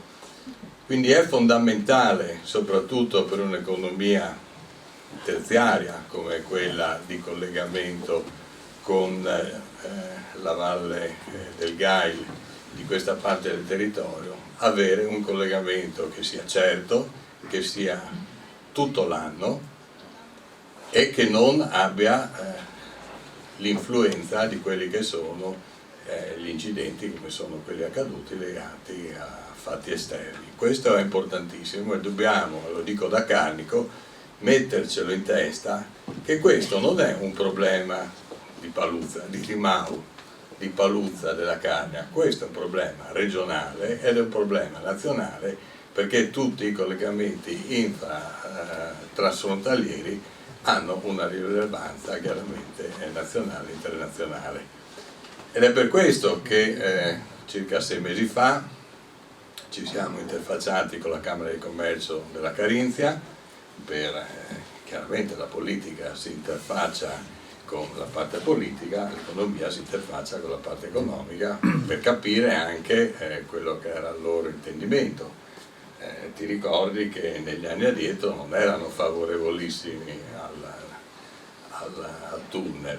Poi ci siamo rivisti un paio di mesi fa con i riferimenti istituzionali della regione, nella fattispecie Mazzolini, c'era il Presidente della Comunità Montana, c'era la Camera di Commercio della Carinzia e c'erano tutte le categorie economiche a livello territoriale, a livello regionale, quindi artigiani, industriali, cooperazione, agricoltura e quant'altro, che tutte quante hanno appoggiato una soluzione definitiva, una soluzione che, pur non essendo dei tecnici, ma insomma si capisce dalla presentazione che è stata fatta dall'amico Valle, avete intuito anche voi quella che è la soluzione, a mio avviso, modesto avviso, più fattibile, anche più che dare maggiori garanzie, quello del tunnel breve, parere mio, ma è stato la rappresentazione anche del parere degli altri colleghi delle altre categorie, quindi l'economia si è espressa all'unico dire no, dobbiamo sostenere questo progetto, è un progetto chiaramente che ha una valenza che è specifica per il territorio, ma una valenza molto più ampia. 500.000 macchine più o meno, hai detto, che hanno attraversato, e il calcolo viene fatto solamente sul periodo estivo, perché nel periodo invernale, poi passo, se non sbaglio, sindaco, è chiuso, è inagibile, non è. Con il tunnel chiaramente questo numero aumenterebbe, penso, in una maniera sostanziosa.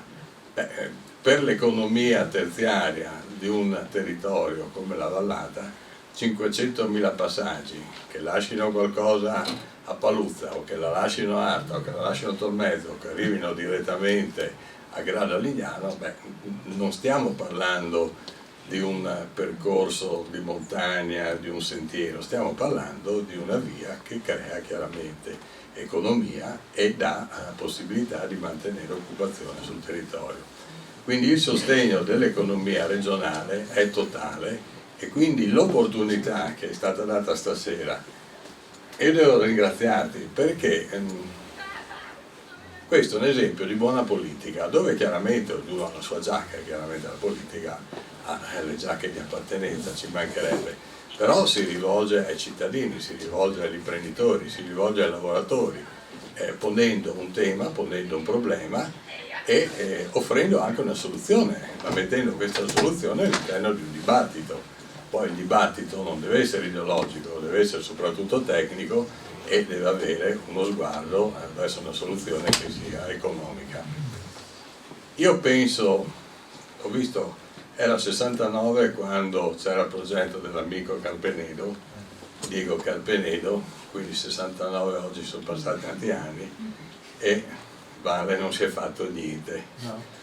Io ho una percezione che questa volta, per una combinazione astrale di tanti fatti positivi, cioè per un investimento di questa portata, avere già il ministro che ti dice conosco il problema, conosco, e già quello è un fatto positivo, so chi siete, lo prendo a cuore, questo. Poi abbiamo l'europarlamentare, fondamentale perché è una parte delle risorse, poi voglio fare un passaggio sulle risorse, è importantissima. Abbiamo il vice ministro, abbiamo la regione, se non c'è questa coincidenza stavolta, ragazzi, qui non si fa più niente. La cifra, 250 milioni? 2-3, facciamo 250 perché un po' di inflazione arriveremo a 100. Ma ragazzi, sì, magari per il comune di Paluzza sembrano cifre enormi. Oggi ero a pranzo con l'assessore Bini per un palazzetto a Udine, forse si farà, forse non si farà, arriviamo circa a 50 milioni. La teleferica di Gorizia, che io chiamo la teleferica con l'amico sindaco di Piatta, scusa, da Trieste, sono circa 60-70 milioni. Cioè quelle due cose lì che sono non essenziali. Non essenziali, ecco, costano quasi la metà di quello e la gran parte con fondi diretti della regione, oltretutto non certo europei, costa quasi la metà di questa opera infrastrutturale. Quindi non stiamo a pensare adesso che questa è una cifra impercorribile, sono delle cifre normalissime per investimenti di questo tipo. Saranno magari all'interno di una logica dell'amministrazione comunale cifre molto importanti, ma in una dinamica regionale, non dico nazionale, regionale, sono cifre abbordabilissime. Quindi il mio invito è a crederci, soprattutto la parte politica, tutti gli amministratori a partire da Tolmezzo, perché il Tolmezzo, se vuole avere un ruolo anche di rappresentanza non istituzionale ma di rappresentanza del territorio come è stato nel passato, deve crederci, tutti gli amministratori, al di là che siano di destra, a sinistra, di sopra e di sotto, non mi interessa, e capire che o si parte adesso e fra 5-6 anni andremo a berci una birra di là attraverso il tunnel, o questa coincidenza così casuale però estremamente significativa sarà difficile, ragazzi, e lo dico da Tolmezzino, che ce la ritroviamo. Grazie a voi.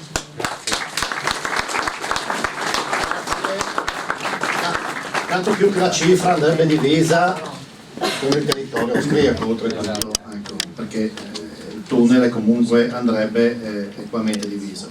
Bene, adesso apriamo il dibattito. Prego. Buonasera a tutti, sono Matteo De Cecco di Paluzza. Volevo mostrarvi un comunicato stampa del 25 settembre 1990. Paluzza attende il traforo.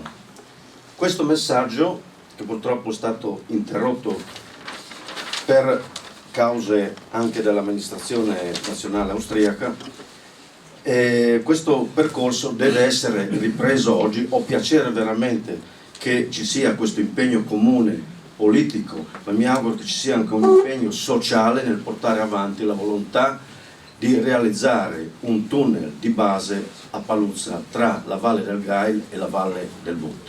Questo è stato il mio desiderato che ho portato avanti quando ero amministratore comunale, anzi ero vice sindaco, dal 1975 al 1990 con l'allora sindaco Vittorino Carpanedo e Alfredo Mattiz.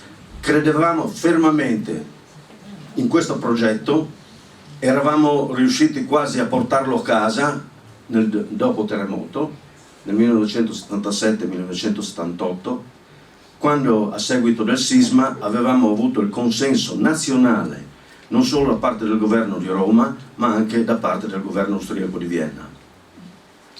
Purtroppo questo percorso si è interrotto perché? Per un equivoco imperdonabile, perché Trieste a suo tempo si era messa l'obiettivo di collegare Trieste, il porto di Trieste con Monaco e di sviluppare un traffico, un percorso commerciale pesante aperto anche ai camion.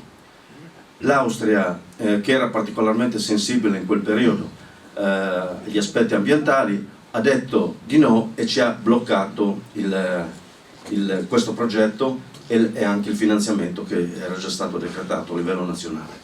Io mi auguro che, onorevole Cisinte in particolare, voi sappiate riprendere questo discorso, superare quelle difficoltà che erano state portate avanti a suo tempo anche dal governo austriaco. Mi ricordo che anche Haider nel 2005, quando il governo Illy addirittura aveva portato avanti in quel di Mautigen e di Ketchak l'impegno a realizzare il traforo, Illy era d'accordo anche Enzo Marsilio su questo traforo, erano d'accordo anche i sindaci della Valle del But. Purtroppo per questa particolare sensibilità ambientale di Haider è stata bocciata questo percorso che ci avrebbe portato alla realizzazione del tunnel di base da Timau a Wirmlach. Ricordo che tra il 1970 e il 1990 in cui appunto ero amministratore e ho avuto modo di percorrere personalmente questi passaggi, non solo in quelli di Paluzza ma anche in appuntamenti a Roma, io purtroppo devo dire che ci è mancato qualcosa, riprendetelo, però superate quell'equivoco di fondo tra il traffico commerciale pesante, che noi non vogliamo, come pure gli austriaci non lo vogliono. Noi vogliamo un tunnel turistico, aperto al traffico turistico, e ribadiamo il concetto che anche gli austriaci ribadiscono, cioè che il traffico pesante con i tir deve andare su autostrada oppure su ferrovia. Ma questo è un impegno che dovete prenderlo voi a Bruxelles. Questo impegno a regolamentare il traffico commerciale pesante, in maniera che almeno si libera questo aspetto che ci ha condizionato nel nostro percorso. Vi do ancora un dato. Nel 1975 a Paluzza eravamo in 3.330 abitanti. 3.330 abitanti. Oggi siamo, sapete quanti? 1930. 1930. Abbiamo perso la bellezza di 650 abitanti ogni 25 anni. Andando di questo passo, no? Nel 2050 saremo un paese di 1.300 abitanti.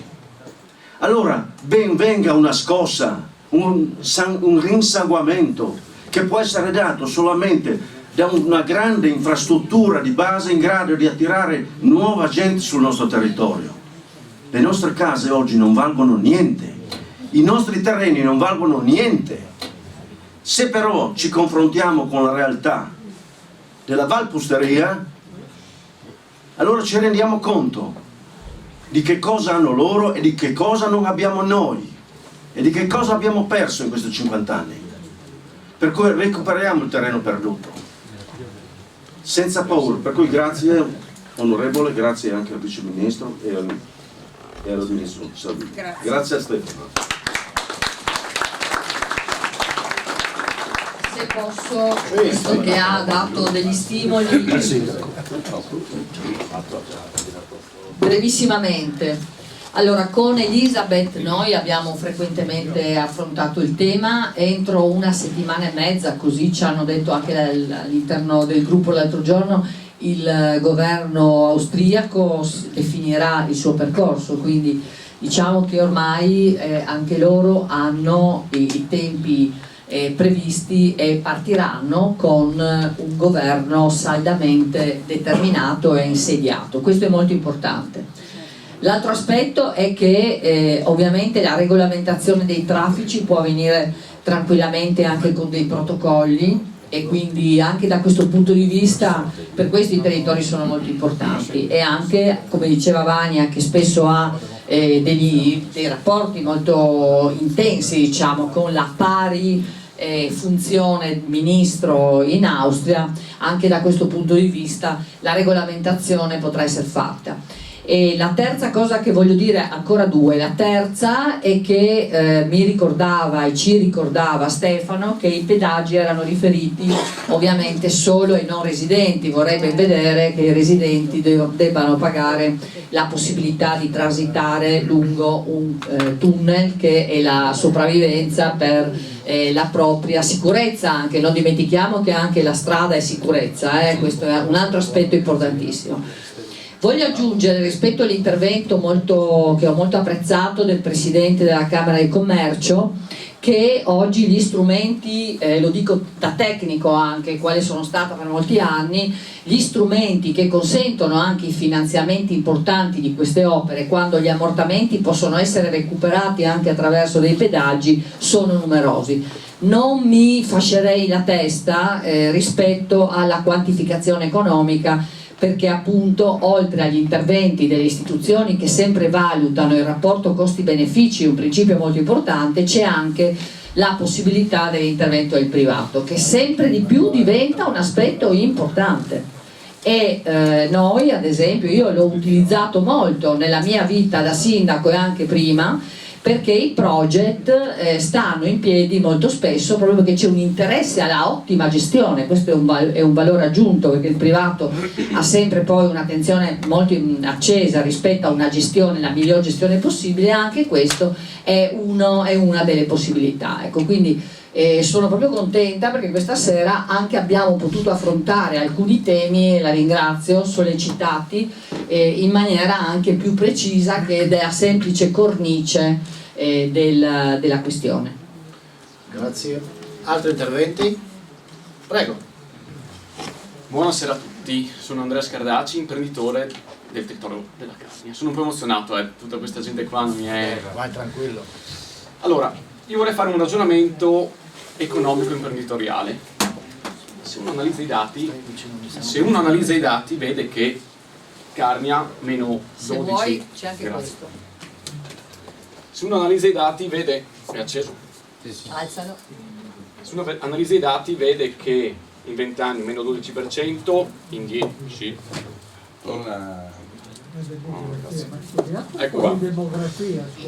Ragionamento imprenditoriale ed economico. Se uno analizza i dati, meno 12% di spopolamento in 20 anni, meno 8 negli ultimi 10, perché dovrebbe investire in Carnia? Perché dovrebbe fare un investimento nel territorio dove in altri territori vediamo un dato positivo. Io non sono carnico, vengo da Marano Lagunare, ma mi sono trasferito qua 10 anni fa, ho voluto investire nel territorio, abbiamo fatto nel 2024 il negozio di Paluzza Nuovo, abbiamo salvaguardato un negozio a Forni di Sopra, che era a rischio chiusura. Oltre a questo facciamo in modo di far lavorare il territorio. Abbiamo all'interno dei nostri negozi 30 piccoli produttori che non potrebbero nemmeno andare nella grande distribuzione perché sono talmente piccoli. Quindi questa cosa qua fa in modo di creare una economia circolante sul territorio. Facciamo lavorare noi il nostro territorio affinché rimanga sul territorio. Da imprenditore dico ok, bisogna vedere al futuro. Io ho bisogno, io sono giovane, ho bisogno del futuro e bisogna invertire quei dati, e quindi credo che questo dibattito, questo incontro è fondamentale. Abbiamo un europarlamentare, una viceministro, abbiamo un presidente del Consiglio regionale che è molto attivo. Non capita molte volte, abbiamo il ministro Salvini qui, quindi non capita molte volte di avere dei pianeti allineati dove si può fare veramente un qualcosa per il futuro del territorio. Quindi per me è fondamentale, e vi ringrazio anche il dottor D'Aposto che ha fatto un intervento molto bello sull'economia del territorio, quindi grazie anche a te. E quindi facciamo il possibile, dobbiamo farcela, perché noi abbiamo bisogno di futuro, abbiamo bisogno di persone che vengono qua sia a livello turistico, ma se creiamo passaggi e più persone che vengono qua, creiamo più investimenti, più posti di lavoro, creiamo ricchezza e magari quel numero lì si inverte. Quindi una galleria. Grazie mille.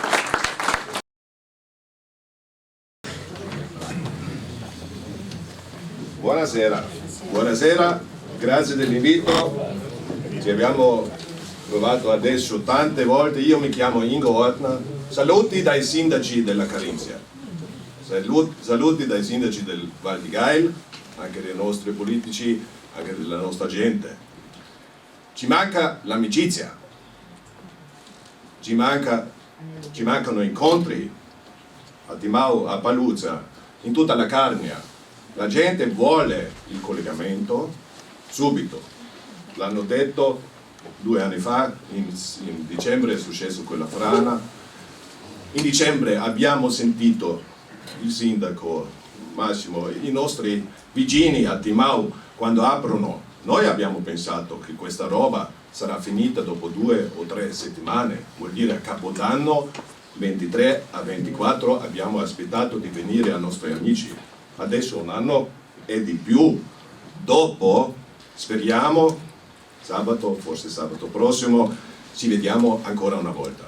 Io sto qua perché parlo italiano, capisco quasi tutto, sono sempre impressionato come voi presentate il problema. Da noi non siamo così dentro nella storia, abbiamo veramente il bisogno di capire cosa è successo. Il mio ruolo è capire cosa presentate voi qua, parliamo, Stefano e io, parliamo su tutti i livelli anche economici, insieme con Jürgen, con Mandl, anche con tutti gli altri che sono in grado di capire cosa è successo. Io porto questa informazione ai nostri sindaci, anche alla gente della valle, per capire dove sono soluzioni per adesso e anche per il futuro. In dicembre 23 i nostri sindaci hanno detto: per favore un collegamento livello strada e per favore facciamo adesso insieme un traforo. Questo hanno detto i nostri sindaci, ma noi abbiamo il problema di portare questa informazione a Klagenfurt e via a Vienna. E io sono stato veramente contento che il nostro Kaiser è andato a Roma insieme a voi, al ministro, per capire che questa è la soluzione per il futuro. È così, noi ci vediamo lunedì a Mauten ancora una volta per parlare con la nostra gente. La lingua non è un problema, pensare insieme, questo è il problema, e con il vantaggio di voi di avere tante soluzioni dobbiamo veramente parlare anche con Gruber, con Kaiser, con tutti gli altri. Dopo andiamo a Vienna, cambia la situazione a Vienna, ci ha sentito, e dopo insieme a Brussels per trovare i soldi. Grazie tanto.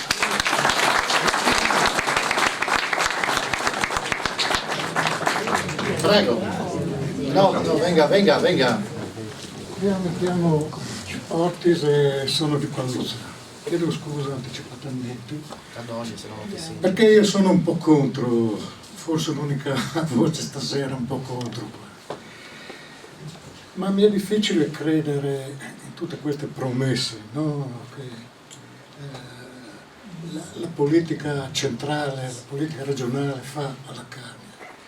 Se pensiamo che 2 ponti su 2 ruscelli, no? È più di un anno, no, è un anno quasi che disturbano il traffico della nostra comunità qua, no? Sono 2 ponti che non so, in qualsiasi altro posto li avrebbero messi a posto, non so, in 1 mese, in 2 mesi, no? Il traffico qua è diventata una cosa impossibile. La domenica, non solo per i locali, ma la domenica, che per fortuna lo Zoncolan è un posto che fa gola a parecchi sciatori, no? La domenica e il sabato, che naturalmente siccome festa la gente scende, per me non scende o scende rarissima, ci sono code di 3-4 km, non mettono 2 al posto del semaforo per far scorrere di più il traffico verso no? Quindi la regione, secondo me, che sta attenta a questa comunità, mi pare che sia abbastanza seria. In più poi il tunnel è vero, porterà maggior traffico, sicuramente, un maggior traffico che andrà a impinguare le località di mare, nonché la Croazia, perché in Carnia vorrei sapere chi parte da Monaco, da Kitzbühel o da qualsiasi città della Germania per venire al mare, se si ferma a Paluzza. Si fermerebbe ogni tanto, si fermerebbe forse se trovasse qualche tornante, no, sul passo a bere una birra, no? Non certo con un tunnel che gli facilita il percorso verso il mare. Quindi non stiamo a essere ipocriti e dire che porterà ricchezza alla Carnia un tunnel. Un tunnel non porterà niente, smog in abbondanza, che verrà assommato allo smog delle centrali a gas che avete permesso di fare a Paluzza, alla SIL. Questa è la realtà, purtroppo. Non è colpa vostra, è colpa anche di quelli che erano prima, no? Perché giustamente il nostro ingegnere qua aveva già previsto che la strada sarebbe stata pericolosa, e l'ANAS lo sapeva. L'ANAS ha solo un grande merito, che ha un culo infinito, perché potevano esserci un sacco di morti. In pizzeria Timau c'erano 10-20 persone di Ketchup Mountain che non sono morte per miracolo, perché sono passate un attimo prima. Questa è la verità, che la carne conti qualcosa in Friuli, a me sembra comunque spero che non diventi come la valle che porta a Tarvisio, un viadotto continuo. Grazie.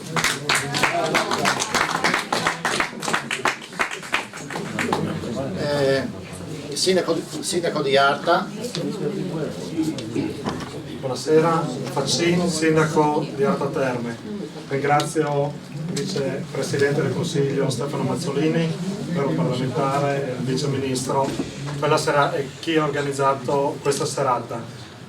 L'importante è incontrarci, discutere, valutare le varie opzioni.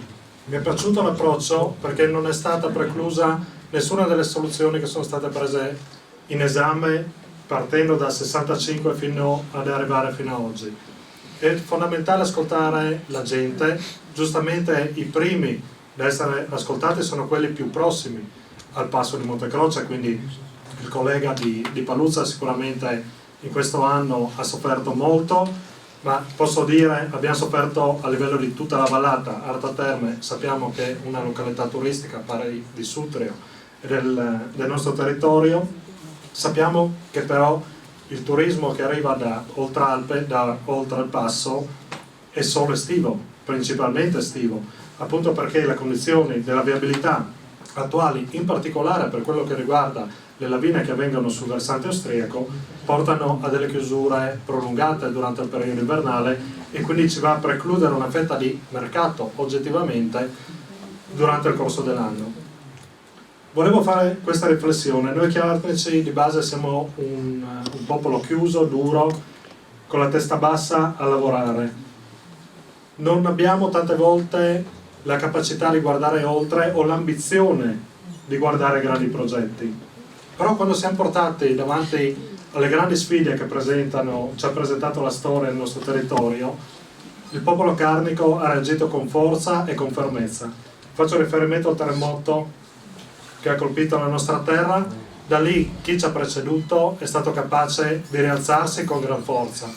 Sicuramente le giornate dopo il terremoto, per chi l'ha vissuta, perché io non l'ho vissuta in prima persona, ma dai racconti che ho ascoltato, sono state durissime. Sicuramente pensare al rilancio della Carnia, alla rivitalizzazione, al recupero di tutto il patrimonio edificatorio, delle industrie, era impossibile in quel tempo. Però il popolo ce l'ha fatta, la gente ce l'ha fatta perché è gente volenterosa. Abbiamo avuto un secondo esempio in scala molto ridotta, ma che ha colpito pesantemente il nostro territorio negli ultimi anni, che è stata la tempesta Vaia. Durante la tempesta Vaia le nostre vallate sono rimaste chiuse completamente a causa del maltempo. Anche quella volta, grazie al grandissimo sostegno della regione, perché qua dobbiamo ricordarlo, non è vero che la Carnia è abbandonata dalla regione, perché io sinceramente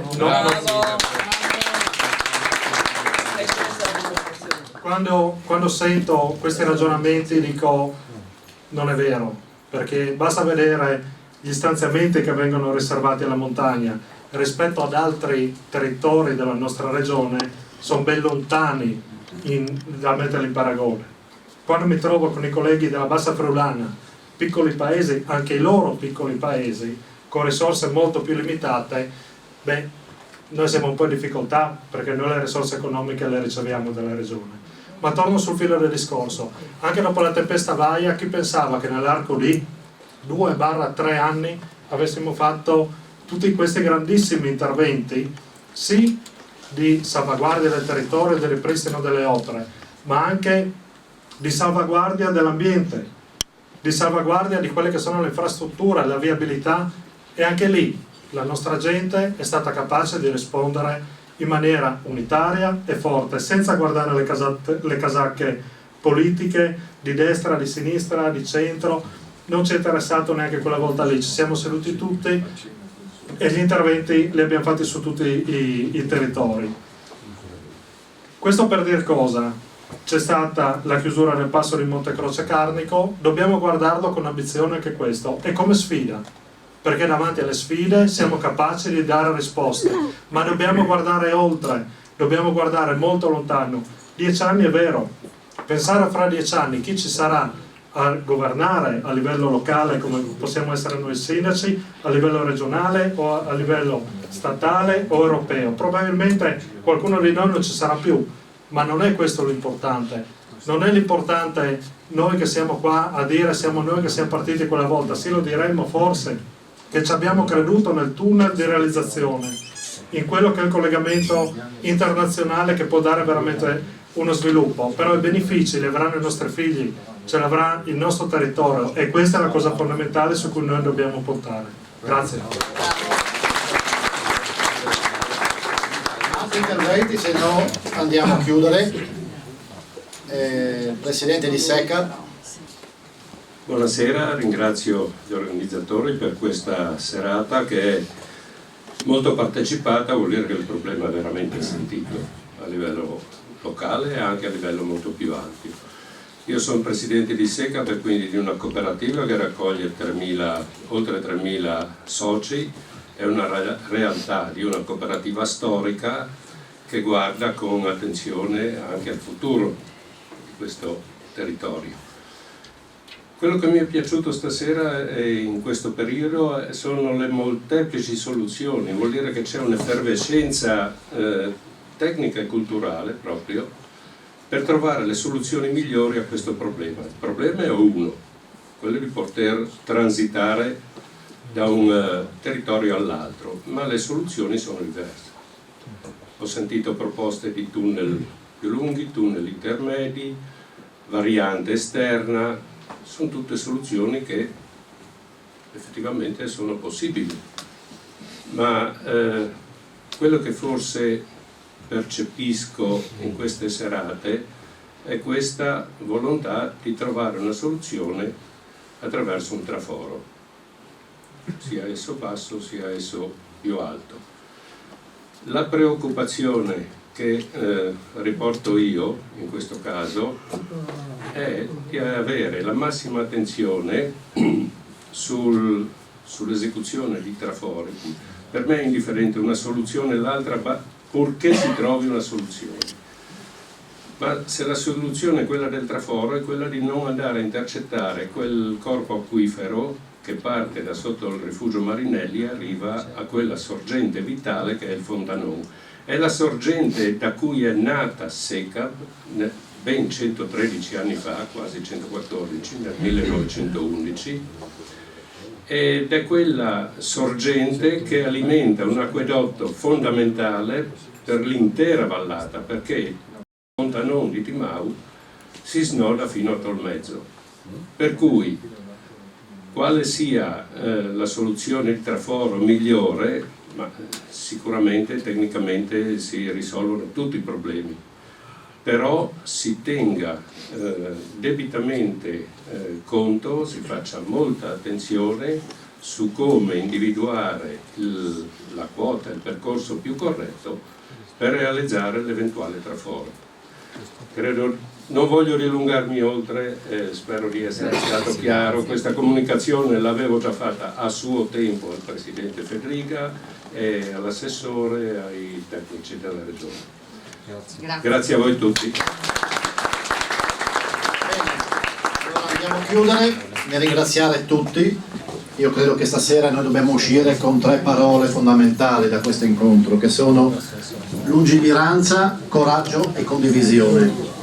Queste sono le 3 parole che devono accompagnarci per quello che sarà o l'eventuale tunnel o l'eventuale proposta di variante. Io ringrazio Vania Gava, l'onorevole Vania Gava, l'europarlamentare Cisint, Anna Cisint e il vicepresidente del Consiglio regionale Stefano Mazzolini. Grazie e buona serata.